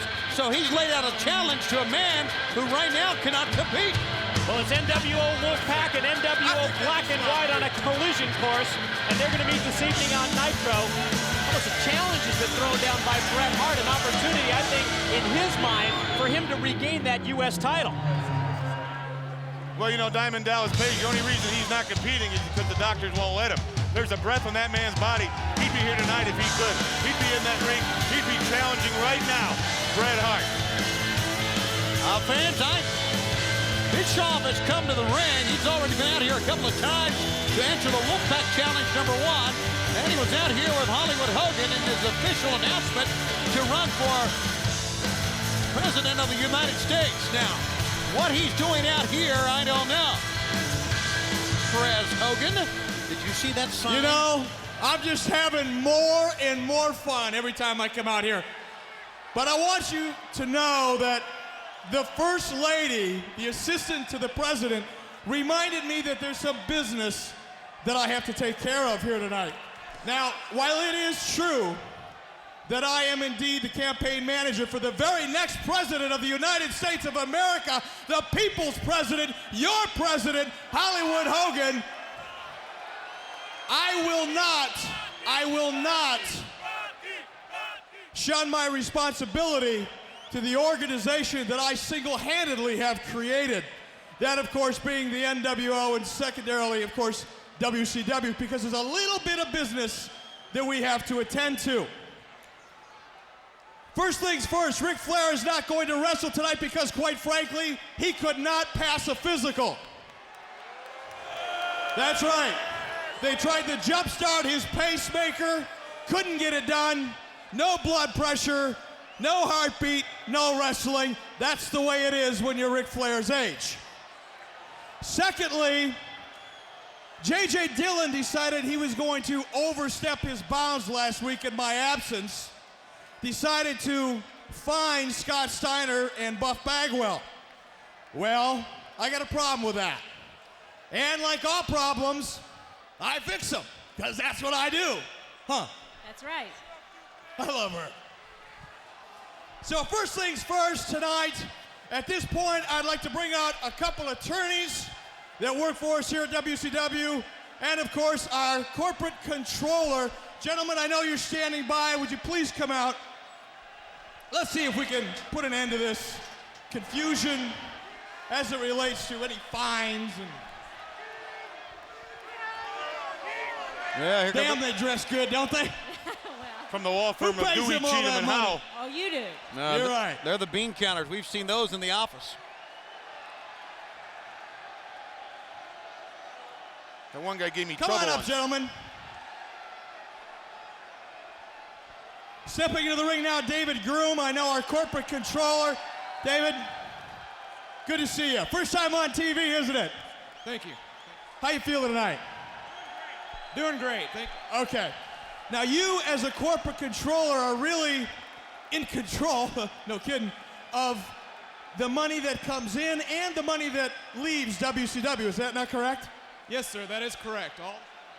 And you are an employee of WCW, is that not correct? Yes, sir, that is correct. Well, that being the case, I've got a question that I need to ask you. It appears to me that you're a little confused. My understanding is that you authorize a deduction from the paycheck of both Scott Steiner and Buff Bagwell. Is that correct? Yes, that's correct. Right here.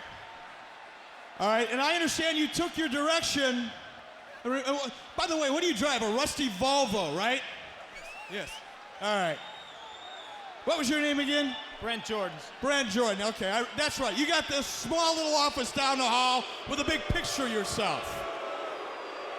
You decided, after reviewing Steiner's and Bagwell's contract, that you indeed had the right, per JJ's authorization, to deduct this money? Yes, sir, I did. And you are? I'm the attorney for WCW. I know that, knucklehead. How long have you been there? I've been there for about 5 years now. Stop by and see me sometime. All right, first things first, I want to let you know, before I do, who do you work for? I work for you, sir. I thought... Oh. So this is how you treat the front office? I mean, oh, this is hard. This is outrageous. These guys are defenseless. These guys are front office. These guys are not wrestlers. You see what happened? JJ took a little bit of power there, took a little bit of power away from Bischoff, and he cannot stand it. So he beats up members of our... The only thing I hate worse than controllers are attorneys. Thank you all very much. getting serious, guys. Getting serious, getting sick. Defenseless men. Beating these defenseless men up and then walking off. What kind of jerk do we work for anyway?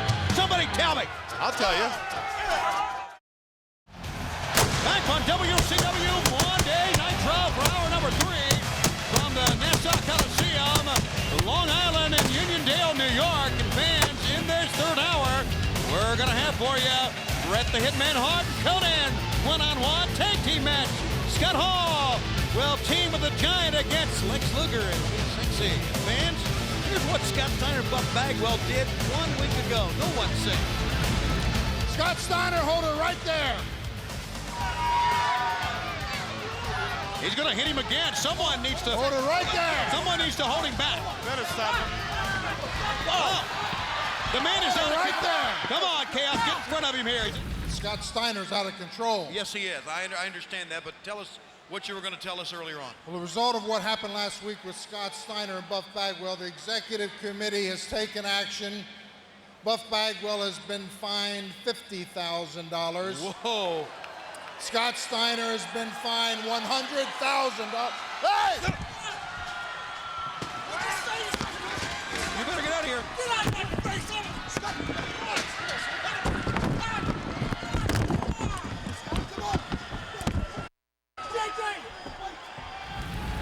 And there's nobody in WCW that can control the rage that is inside of me.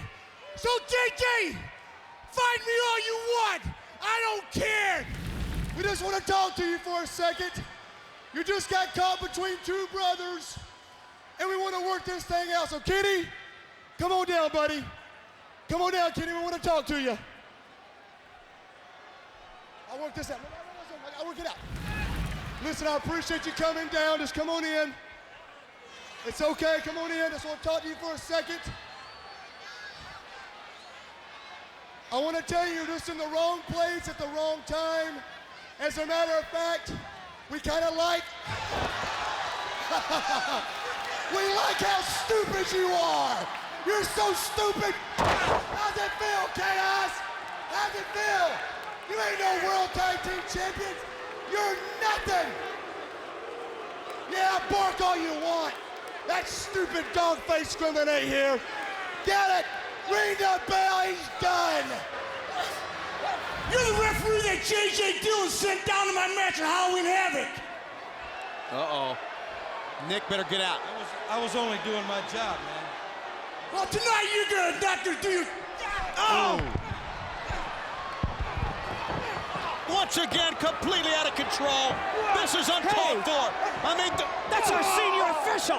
Nick Patrick being hung up in the corner. How you feel? How's it feel? Break it! He's trying to break that knee. Break it! Break it! It was the understatement of all time earlier. Scotty, wait! Wait, Scotty! Scotty! Scotty, let it go! He's out of control. Completely out of control. We're back live at the Nassau Coliseum. I mean, this man, no one is safe. I mean, he has attacked referees, officials, other wrestlers. He almost got a piece of our broadcast team last Monday. Boy, if we didn't get out of here, we'd have all been smeared. Looking over my shoulder all week. Well, get loose in the chairs, gentlemen. He's here. Heads up, guys. That's the man! This is the freak! The fact that he can even come out of here is a miracle. Big Papa Pump. Wow! No denying. One of the most, if not the most fantastic body we have ever seen. Incredible! There is no... Hold on, listen up here. From this moment on, it's an unsafe working environment. From this moment on, all WCW referees, everybody will have nothing to do with any match that Scott Steiner is in.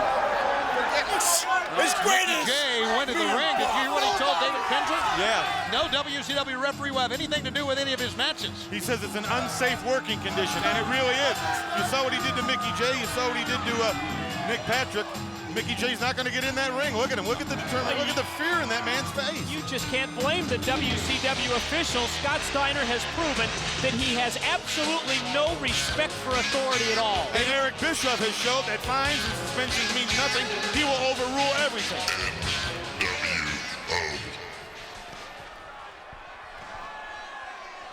No referee. That's the way it should be. Get out of As there. all you women eyes in this crowd right now are beaming down at me, dreaming of what it would be like to be with somebody who looks as great as I do.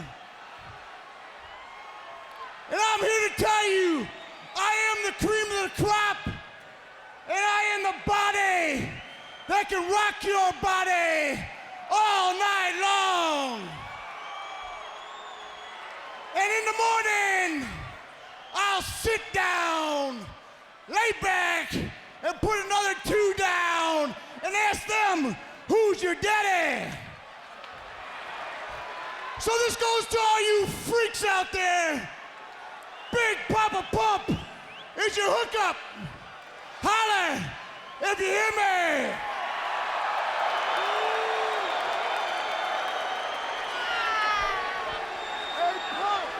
You know, you may have noticed the last couple of weeks, you've seen a little different side to the NWO Black and White.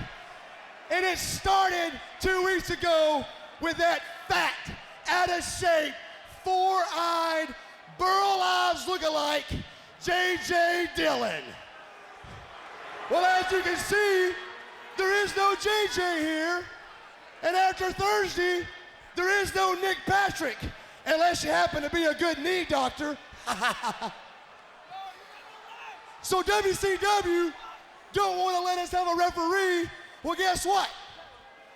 With all the money that me and Big Papa Pump make for the NWO, we'll just buy our own referee. Now,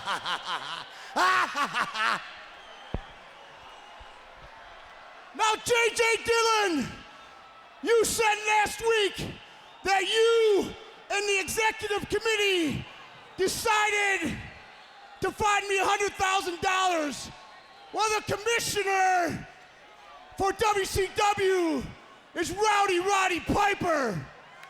I called him out last week, and he was afraid, he was scared to show up tonight. So WCW, I'm not such a bad guy. I promise to be nice.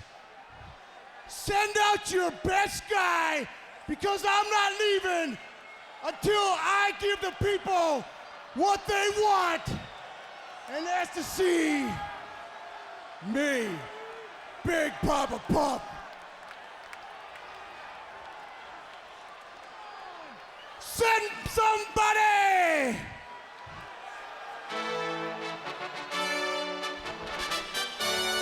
It's not easy, really, if you think about it, even finding someone. It's not that anyone is afraid of Papa Pump, these great wrestlers, but it's the fact that no one is sure what he'll do. I mean, winning a match and losing a match, most men can take that. But the man has tried to take out J.J. Dillon, tried to take out and been successful in taking out referees. Hey, you go in the ring, no referee, you're going in the ring at your own peril here, guys. Well, Chris Adams has entered the challenge here, and he's a fine veteran. He's been through big battles before, but he's really walking in to a very volatile situation here, Brain. There's no doubt about that. And that Papa Pump, that's my pick to win World War III. I think he's the kind of a guy, he's got everything going for him right now. You didn't say that last week. Well, I have a right to change my mind. You change your mind every week. Like I do sucks. Only every week? Nah, forget it, I'm not going there. Look how tentative Mike Tenay, Chris Adams gets in the ring. Well, Chris Adams on his way to the ring said that he wasn't scared, but this is not too wise of a move on the part of Chris Adams. There's no official in here. Oh, no. Is Buffy official? He said they could pay for an official, but there is none. It's just carnage in the ring. If I was Adams, I'd get out of there. This is a no-win situation. Well, if I were Adams, I'd never gotten in there. It's the same position they had Nick Patrick. And there's the same thing he's doing to that No knee as he did referee! Nick Patrick. Get it? We do whatever we want! At the mercy here of Pump and Pump. who can stop him. I don't know what man can put an end to the reign of terror that is Scott Steiner now. There's your winner. World War III, I'm telling you guys. He's on that kind of a roll. He's got that momentum going for him. With that Steiner recliner applied. Don't ring the bell, Rick. Don't ring the bell, Marcus. Ring the bell. Well, this may be the man, Tony. Rick Steiner comes running down the dog-faced gremlin as the fans bark out here. Come on. And for as bad and as mean as Scott Steiner can say he is, It's beat up referees and commissioners. I'm WCW. Come and get some. Let him go, Buff. I'm going to be honest, I don't think he wants to get in the ring. I think this is all show here. You're right. Tonight, we can finish this thing once and for all. I'll put the belts on the line. If you two dirtbags make it to the ring, I'll get a partner. I'll put him on the line if you can make it to the ring. Tonight. I'll finish it once and tonight. How about that? We're going to have an impromptu World Tag Team title bout here tonight. Don't touch that clicker. What are you and your girlfriend going to do? You going to do it? Big Papa Pump just said you got it. Well, that means you're going to bring Kid out. He's got his match. You're going to get himself another partner. We'll be back. Big Papa Pump. Welcome to the Dog Pound. Who's going to be his partner? The match is made. Buff and Big Papa Pump will go after the World Tag Team titles tonight. 1, 2, 3, 4.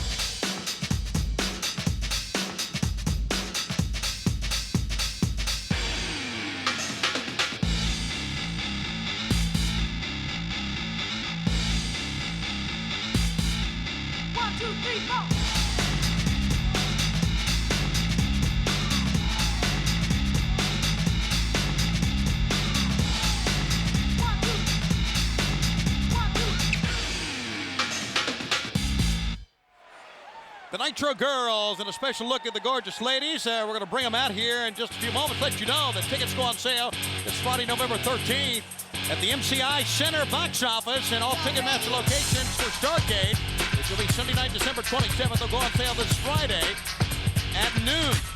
Plus, you can meet World Champ Goldberg at the MCI Center main lobby Friday, the 13th, when tickets go on sale from noon to 2 p.m. Tickets also go on sale this Friday in the Baltimore Arena for Monday Nitro on Monday, December 28th. At the box office and Ticketmaster, Chris Jericho, many of these gorgeous Nitro girls will be at the arena box office this Friday from 10 a.m. noon when tickets go on sale. We got a couple big on sale dates to give you as well. A little bit later on as the Nitro girls entertain us. Later on, the total package Lex Luger will be in the ring with big sexy Kevin Nash against the Giant and Scott Hall.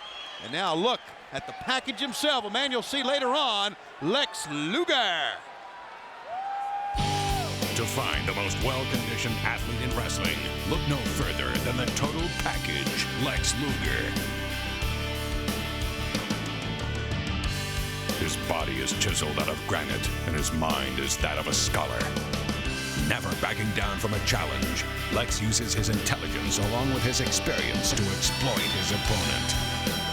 Always on the attack, he looks at the weaknesses of the other man and takes advantage of his flaws. His tremendous endurance enables him to wear the man down until that fateful moment when he puts them in the awesome torture rack. This year, he's looking for another shot at the world title. We welcome you back, fans. We still have some great wrestling action to come, and we got a big announcement about a very special edition of Nitro on TNT tomorrow night. Did you know that, Mike? We're talking about a Tuesday edition of Nitro. Tomorrow night. Right here on TNT? Yes. 8 p.m.? Yes. Tell me more. 1 hour tomorrow night. Great wrestling action here on TNT. Tomorrow night at 8 o'clock. A special edition of Nitro. Tuesday night. Nitro. That's what it's going to be called here. Well, guess what? As they said they would be, Big Papa Pump and Buff come back out and get a chance of becoming World Tag Team Champions here. And as they walk to the ring, it gives us a chance to tell you this coming Friday, November 13th, tickets will go on sale for Thunder in Charlotte on Thursday, December 17th. Tickets go on sale at the Independence Arena box office and Ticketmaster this Friday, the 13th of November. Plus, Arn Anderson and Steve Mongo McMichael, the Horsemen, will be in the Independence Arena when tickets go on sale Friday from 10 a.m. till noon. How about that? The Horsemen come to Charlotte. I'll tell you, I do a lot of those on sales, and it's great. The people come up, they ask questions, they take pictures. They're really in awe to see the wrestlers that close and the Nitro girls. You get a chance to see them, don't miss it. Yeah, I must agree. The one autograph signing they sent me on was tremendous. And I was in Greenville, South Carolina, and the fans are just great. And we certainly do appreciate our fans. And you look at how great the fans are and how low of a life Scott Steiner is. You have the extremes right there. Well, the dog-faced gremlin, Rick Steiner, dangled that carrot. Put the World Tag Team titles at stake. Well, here we go. Judging from the confrontation that they had last month at Halloween Havoc, I think that Rick Steiner just may be the man to keep his brother in line. Seems that way. Now, who's his partner?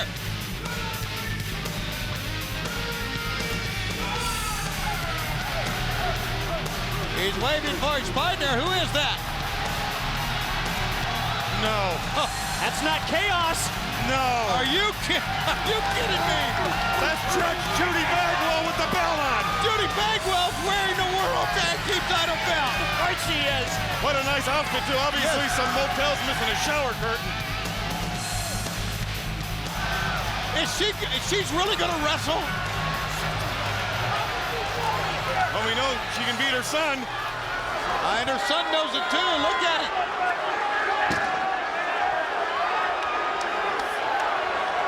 I want to see just one Hurricanrana out of her. Oh, fans, I don't know what to think about this. He swung his mouth. She ducked the clothesline and leveled him. She paintbrush buff. And she still got the bell on. Yes, she does. He swung at his mother. How dare he? Well, he wants to talk. Of course he does. That's all he can do in this situation. This ain't happening. Tell him. Hey, you old bag. I told you to stay out of our business. This ain't happening tonight because there's no referee. Marcus, I told her to stay out of our business. Next time, I'm gonna slap you, you old... Wow. Hey, there ain't nothing stopping you.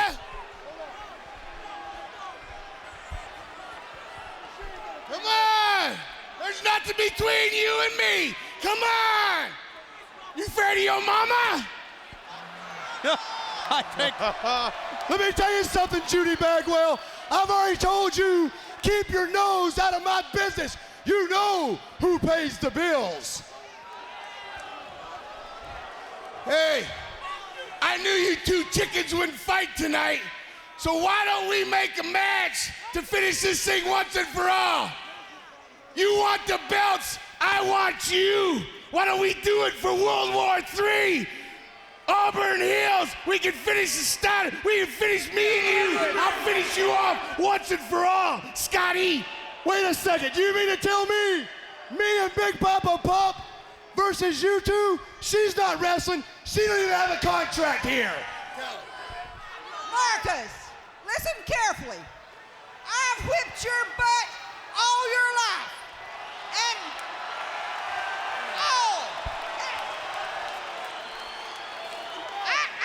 in Auburn Hills, Michigan, I'm gonna whip your butt again. But guess what, Mark? I get paid. That's fine. That's what you wanted. You got it. Auburn Hills, we're gonna whip both y'all. Hey, you bring the referee, we'll bring the belts. You got it. Judy Bagwell is going to wrestle against her son. This is a first in the history of professional wrestling. It'll happen on the 22nd of November. And she even barks, too. She'll win her own dressing room. All right, welcome back, fans. We're back live from Uniondale, the Nassau Coliseum, ready for what's going to be one big double main event right before your eyes here. We're going to have members of NWO Hollywood against members of NWO Wolfpack here on WCW Monday Nitro. Yes! Here we go. And as we said, it's going to be a Nitro Extra tomorrow night for 1 hour here on TNT. How about that? We understand Goldberg is going to be wrestling tomorrow night as well on that 1 hour special edition of Nitro. Now, who needs the NBA when you have WCW, the NWO, and a special Tuesday edition of Nitro? Well, that's what I was going to say, and you're right, Mike. Well, you two like each other a whole lot, don't you? Agree with each other back. He drives the car. I want to let you know, fans, that on Wednesday, December 30th, WCW comes to the First Union Center in Philadelphia, the First Union Spectrum, and tickets will be available at the box office of Ticketmaster. This coming Friday, November 13th, when they go on sale. Kurt Hennig and Mean Gene will be at Tower Records at 9173 East Roosevelt Boulevard, Friday, 10 a.m. to noon. When tickets go on sale when WCW comes to Philadelphia, Wednesday, December 30th.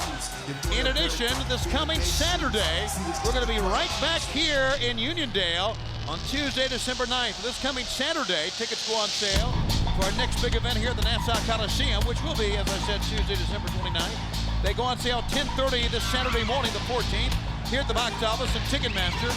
Plus, Eric Bischoff, the Nitro Girls, will be here at the box office 10:30 to 12:30 in the morning when tickets go on sale this Saturday, November 14th. This is going to be a good fight.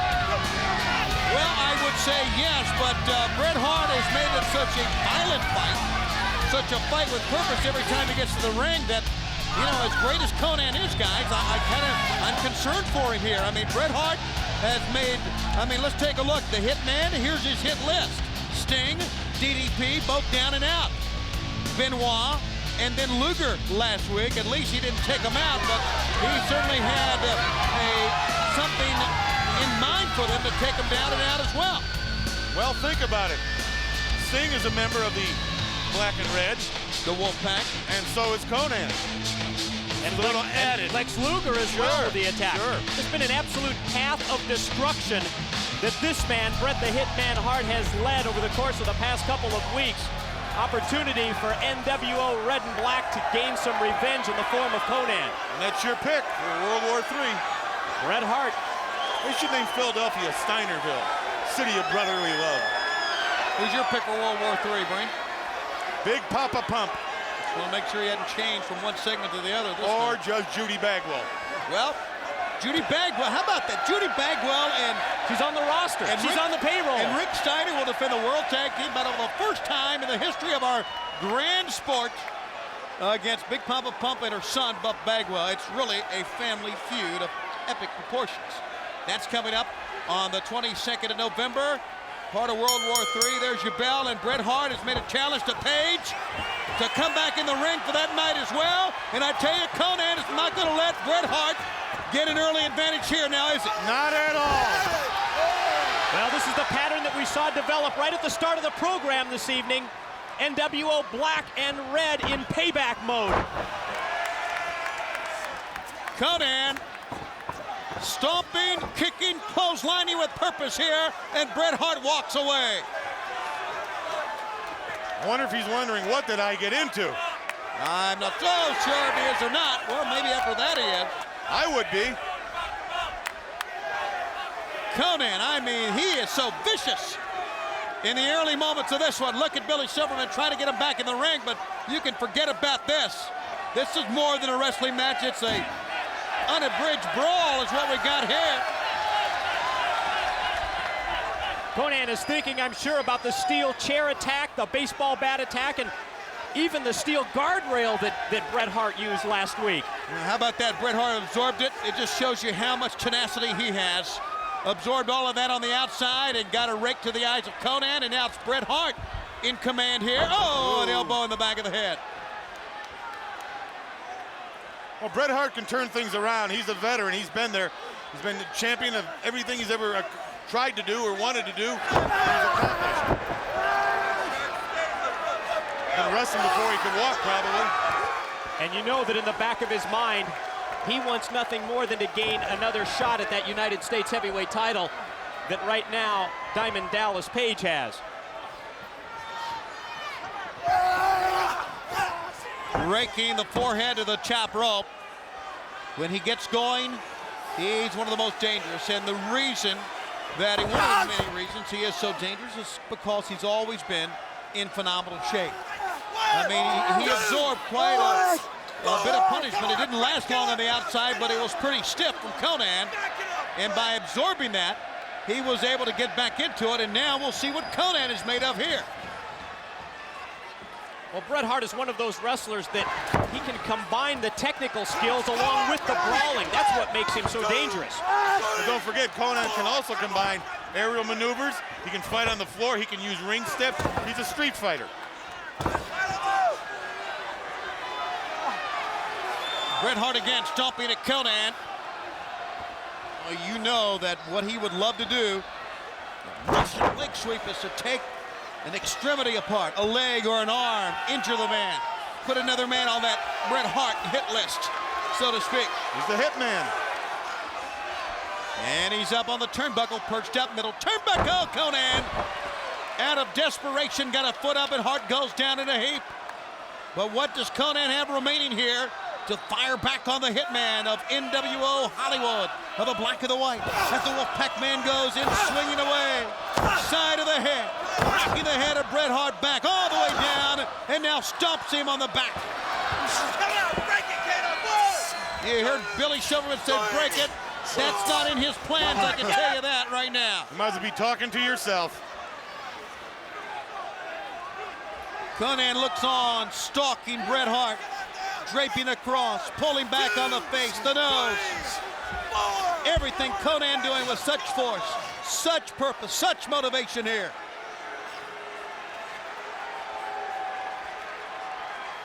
K-Dog again into it. Into the chin, pounding away. Bret Hart has had very little offense in this match. Yeah, it's very obvious. Konnan knows that you have to match violence with violence if you're going to be able to compete with this Bret the Hitman Hart. He shoved the referee away, which he's going to shove him away again. And Bret Hart saw the chance. Took advantage of the opening. Just clipped him from behind. See, that's the veteran. He waited for the man to turn around. I certainly don't advocate pushing a referee, but why did Konnan just turn his back on Bret Hart there? Maybe he thought better of it and knew he had made a mistake, and now he has really made a big mistake because Bret Hart is going for the leg. He's in command. Something DDP knows all too well. Watching from wherever. Is it a hospital bed? We're not sure. We just know he cannot compete. But will he answer the challenge Bret Hart laid out to go after the U.S. title coming up as part of World War III? Sound strategy that we've seen so often from Bret Hart, working over the leg and the knee, I'm sure in anticipation of trying to set Konnan up for the sharpshooter. And he knows somewhere Diamond Dallas is watching Nitro tonight. And that's why he's taking this guy's leg apart. Cranking back, look at this, look at the pressure, the leverage, how he drives his shin into the crook, into the back of the knee and pulls back. Obviously, the intent here is to injure, not to win, to injure. But this is what he asked for. This is what he wanted.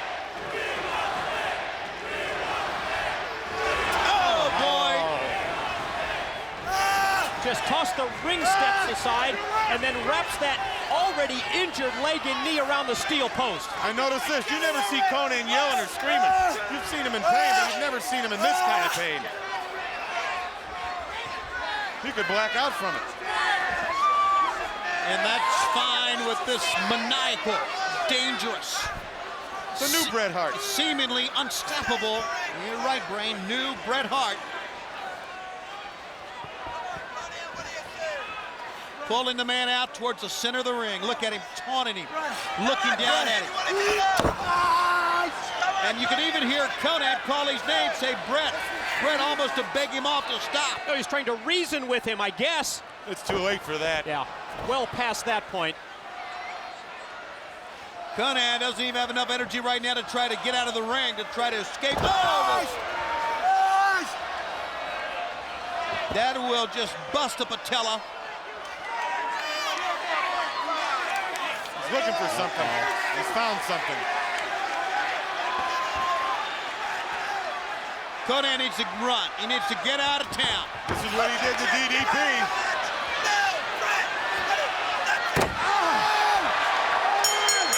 That's it. Oh, enough already. He's bent that chair.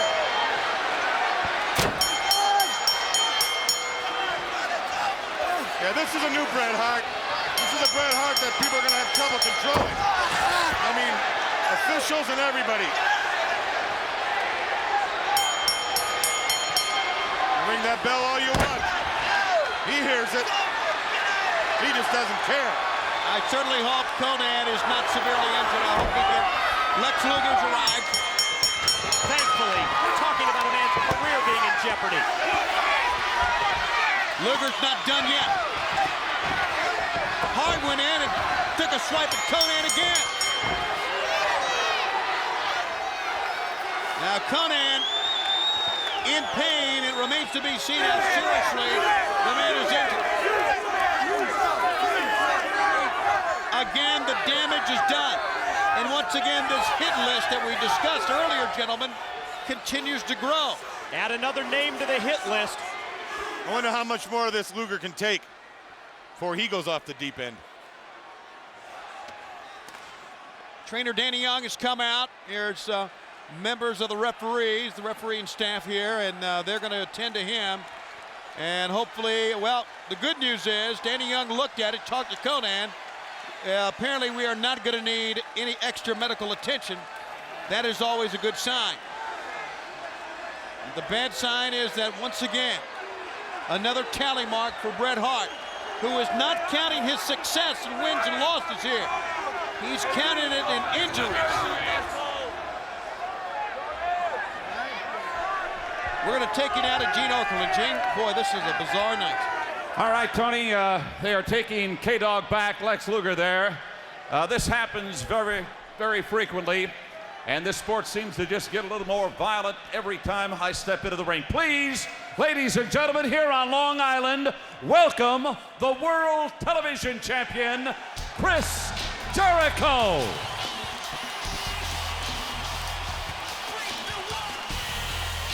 Chris Jericho, who certainly has been making plenty of noise about his alleged supposed wins over, would you look at the mane of the Lionheart? Check that out, Tony. That's disgusting. What are you talking about, Gene? His hair or his sidekick hair? The sidekick and the hair, and I can't talk about hair too much. Gene, you wish you had that hair. I wish I had any hair. Sorry about that cheap shot, Gene. That came from the Weasel, though. And here he comes. Obviously, he drove here again with the top down. And there's his head of security, Gums.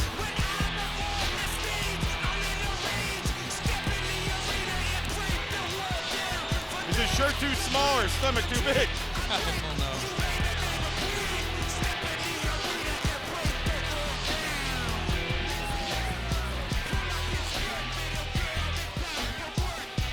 He may be the toughest man of wrestling. Smile for the camera, pal. Chris Jericho, you heard the reception of this great crowd here in Uniondale, Long Island. They love you. They are all Jerichoholics, right? Maybe I call that one wrong. First of all, Gene Mean, I just want to point out a little bit of Jericho trivia. 28 years ago today, I was born right here in Long Island. And I just want to say, I'm glad I left. This place sucks. Oh, that might be a little strong. You know, another thing, there might be somebody in this building here tonight that may surprise you, Mr. Jericho. Well, first of all, if you're talking about Greenberg, let me give you a little bit of background. Once again, everybody here knows, although a lot of people don't want to admit it, that the score is Jericho 4, Greenberg 0. That's Goldberg, for the record. Now, there's a lot of controversy. A lot of people don't want to admit the fact that I've broken Goldberg's streak. All the lost souls, the few of them who chant Goldberg, which, by the way, sounds an awful lot like boring. Have you ever noticed that, Gene Mean? I've never noticed that. And the point is this, I asked Greenberg to come out and meet me tonight, but I know for a fact that he is not in the building. I do not count on that, my friend. No. Ralph has told me he's supposed to be here right now. No. Ralph has told me that he's not going to be here. I trust this man with my life. I know he's not going to be here. So once again, doesn't that prove that you, Greenberg, realize that you're not man enough to beat me? You're not man enough to face me. You're not man enough to beat my streak. So once again, Greenberg, I'm waiting for you. I'm right here. I know you got no guts. Thank you very much. Thank you, Chris Jericho. As you can tell, the people here are... they love you. They're waiting with bated breath for my words. So Greenberg, just let me continue by saying, if you had any guts at all, you would come here to face me, to stop me. Have a little bit of pride, for gosh sakes. He's got pride. He's got no pride. This man has pride. Gene Mean, it boils down to this. Greenberg, you're not man enough to face me. You're certainly not tough enough. And all the Jerichoholics know you're just too green to beat Jericho. Let's go, Ralphus. Come on. All right. He's got himself Chris ready. Jericho. Tony, I'm going to turn it back to you. Unbelievable the confidence this man has. Gene, run for your life. I think there's going to be somewhat of an explosion as Goldberg has just arrived and saw all this. Here he is. The man. This is the confrontation we've been waiting for. Has the realization hit Jericho yet? Something's going to hit him pretty soon. There's old Potbelly. He's blowing by him right there. Oh, there he is. Jericho's got his back to him. Oh, would you look at... Yeah! He's spinning out of his boots. The world champion Goldberg. Oh, my goodness. Just ripping that Jerichoholic t-shirt off Chris Jericho. There's your belt. And there's Goldberg. Goldberg, who just arrived to the arena, has taken Jericho apart. So much for the 4-0 mark. Seems to me Jericho now has made the list. What happened to his security staff? Gums? Yeah, they left. He left. Fans, we are just moments away from our feature bout here. Scott Hall and the Giant to face Kevin Nash and Lex Luger, but are we going to go back and show him that spear again by Goldberg? I can tell you, take a look at the eyes, take a look at the intensity and the anger of Goldberg. Goldberg is at the end of the rainbow, so to speak, for the winner of World War III. On Sunday, the 22nd of November, the winner of World War III will go on to face Goldberg in December at Starrcade for the world title. And that man you just saw, Goldberg, will be on our program, the special edition of Nitro Extra, 1 hour, tomorrow night, 8 o'clock Eastern time, right here on TNT. Here's what went down moments ago. You heard the badgering from one Chris Jericho, and then Chris Jericho goes down. Oh, he went down quick. And instant replay. Look at that. Up. I mean, he lifted him way up off the mat that time, or off the carpet on top of that particle board here. And look, oh my goodness. Look at the whiplash in the neck and the head. Just snapped back. First it was the realization, I think, that Goldberg was in the building. That's what hit him first, and then the spear nailed him, took Jericho off of his feet. So many things make Goldberg the man that he is, but one of the main things has to be the intensity at which he wrestles. He wrestles very angrily. Ring the bell. It's time for Michael Buffer.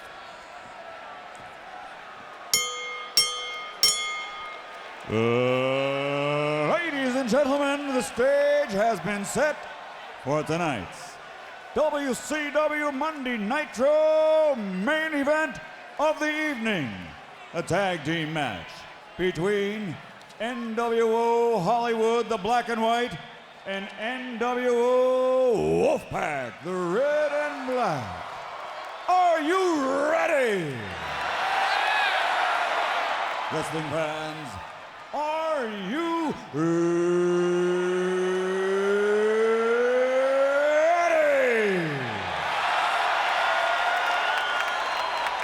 For the thousands in attendance and the millions watching around the world, ladies and gentlemen, let's get ready to rumble!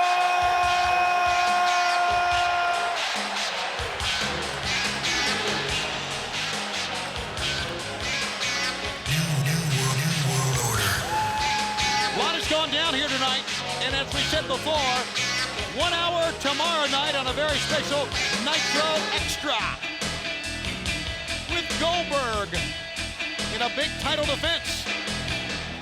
Michael Buffer is standing firmly in the ring.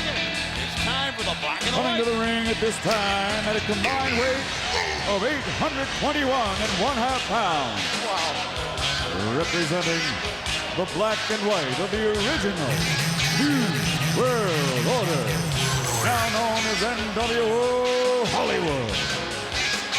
First, standing 7 feet, 4 inches tall and weighing 552 pounds. He is one of the most dangerous and powerful big men in professional wrestling today. The master of the choke slam. He is the Giant.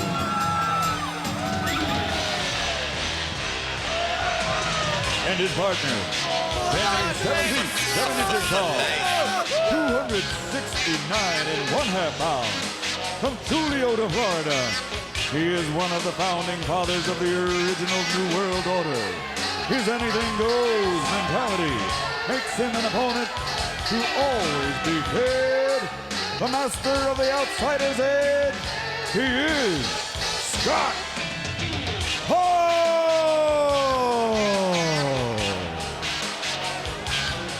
Wow, here they come. The former World Tag Team Champions. And this is a matchup that's more about tag team titles and more about one-loss record. There's a lot more than that involved in this match. Giant who had a part in the weekend's biggest movie, Waterboy. With Adam Sandler, he was in that movie, and he is here in the ring, live and in living color. Wolfpack fans everywhere. It's going to be a big-time, volatile tag team match. Here they come. And they mean business. The total package. And now, ladies and gentlemen, coming to the ring, representing and wearing the red and black of NWO Wolfpack. They weigh in at a combined weight of 578.25 pounds. First from Scottsdale, Arizona, he is 7 feet tall and weighs 312 pounds. He also is one of the founding fathers of the original New World Order and one of the creators of NWO Wolfpack. And he also is rated as one of the best big men in the world. Ladies and gentlemen, here is the master of the Jackknife Powerbomb. He's big, sexy Kevin Nash. And his partner from the Windy City of Chicago, 6 feet 5, 266.25 pounds. One of the most physically imposing stars in wrestling history, a favorite of fans all over the world, the master of the torture rack. He is the total package from the NWO Wolfpack. He is Lex Luger.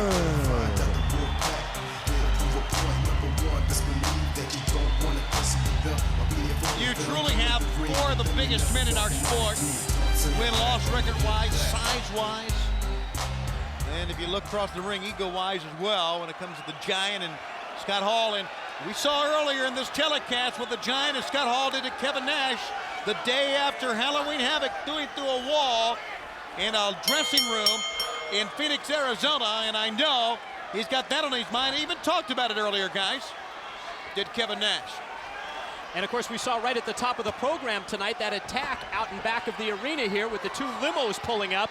Looked like Kevin Nash had not forgotten about going through the wall 2 weeks ago on Nitro. Now he gets his chance in the ring with Scott Hall. I was standing out back with Gene Okerlund, and when Nash got out of the car, he went right for Hall.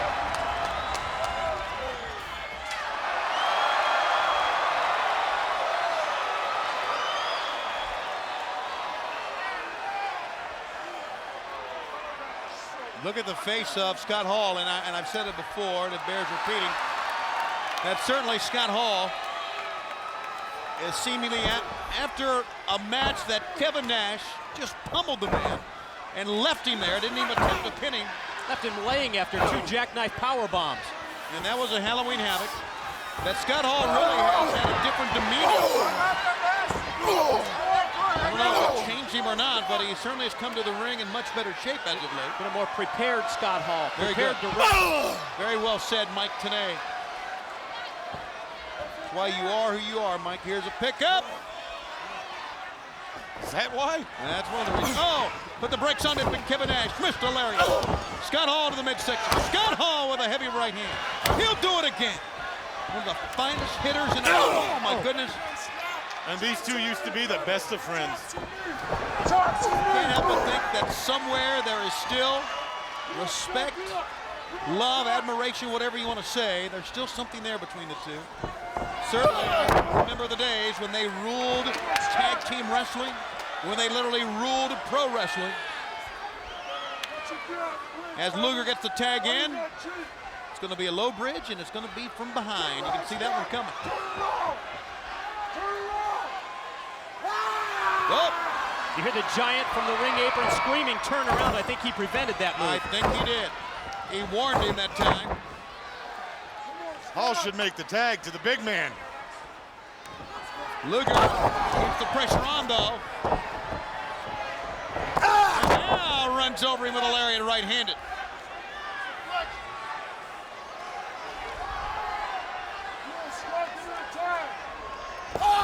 To the eyes. Tag now. Giant asked for the tag. Man, you gotta wonder that when this man, the Giant, gets the momentum going, gets untracked, so to speak, who in the world can stop this man? What a physical force. How often can Kevin Nash and Lex Luger go into a matchup where they're outweighed by some 250 pounds by their opponents? Doesn't happen very often. There's only one man that can do that, and you're looking at him dominating right now. Points towards one of his arch enemies, Kevin Nash. Into the corner, here comes, and there goes the Giant as Luger got the feet up in time. Now Lex Luger rebounding here. Right hands, staggering the big man all the way back to the corner. How about the surge of power by Lex Luger, guys? Total package, tag the Giant Killer.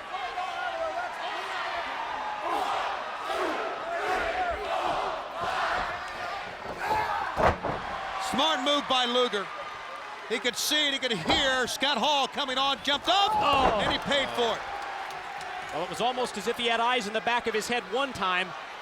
552 pounds. Didn't turn around in time to prevent that attack from the Giant. Headbutt, and could have been a low blow. Referee still had his back turned. But hey, you know, to be very honest with you, on this program, especially over the last year, low blows have become so commonplace that you almost expect it in the big-time matchups we have, our main events here. It's because the NWO has taken this sport, the NWO Black and White has taken the sport in many ways to a new low by their actions, by what they'll do or what they won't do. Now that is a Giant elbow drop. You know what you're talking about. Well, he's the man. There's a kick to the ribs, and Scott Hall again. Oh, to the side of the head.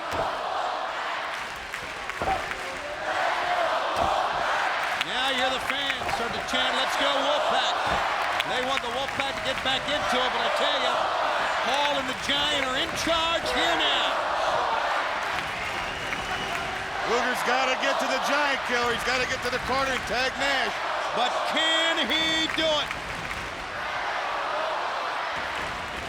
Into the ropes. Luger with the Bronx. But he landed the wrong side. Wrong neighborhood. He certainly did. It's a bad part of town, pal. Look at the Giant letting Luger expend a lot of energy to get to his feet. Just to grab him again. Whoa! Just methodically enters and then cuts off the ring. Headbutt city from the Giant. 1, 2, 3, 4. And now as the Giants got the attention of Mickey J, look at Scott Hall. Luger goes down again.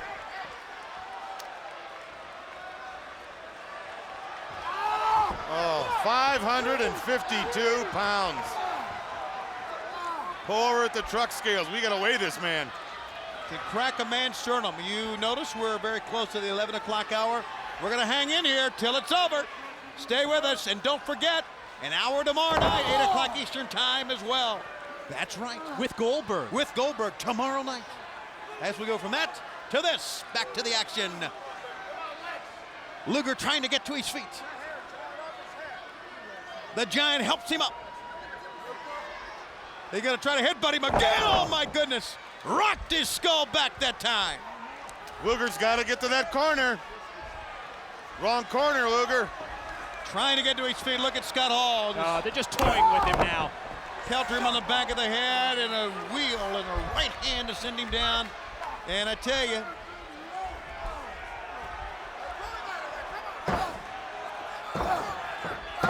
Luger. Go ahead, Brain. I was saying they're certainly keeping Luger grounded. They're not letting him display his strength or get to his feet. They're keeping him down. Again, the fans start to chant, "Let's go Wolfpack." Trying to get Luger to rally back. And obviously the only thing Luger can do would be to make a tag to a willing and ready. Look at him. On his toes over in the corner, Kevin Nash. He's ready. But will he be able to get there? Follow-away slam. Well, that put him a little bit closer. But I don't think Luger realizes the ring positioning right now. Uh-oh, is it going to be a choke slam? I think that time Hall said, "Let's choke slam him," and the Giants said, "Put the edge on it." There's some hand signals between the two. Looks like the edge is on the way. And Nash wants in. Luger! Tag him! Out of nowhere with a back body drop. How about that? Almost a last-ditch effort, but now he just needs to reach forward and make the tag to Kevin Nash. He pulls up in the wrong corner. He went to the neutral corner. Look at him fight. Look at him fight. He dies. Hello. Big Sexy is rested, is mad, is willing to go. And nails the Giant. Whoa. As he tried to come in, look at this. Look at this power by this big move. Dropped him with the snake eyes in the corner, and there's one for the Giant. Here he comes. Oh, yeah. 300-plus frame and a big foot, and the Giant finally goes down. The big foot. The Giant. Luger's got the Giant. Hall and Nash are the legal man. Hey, hey, he clipped Kevin Nash. Bret Hart again. Bret Hart again. He's trying to add Kevin Nash to that hit list. Well, he's obsessed with breaking people's legs, isn't he? Look how this man is almost single-handedly taking the Wolfpack out. Luger nails the Giant to the ring post. Luger's got to get back in that ring. Hart hit the referee in the mouth.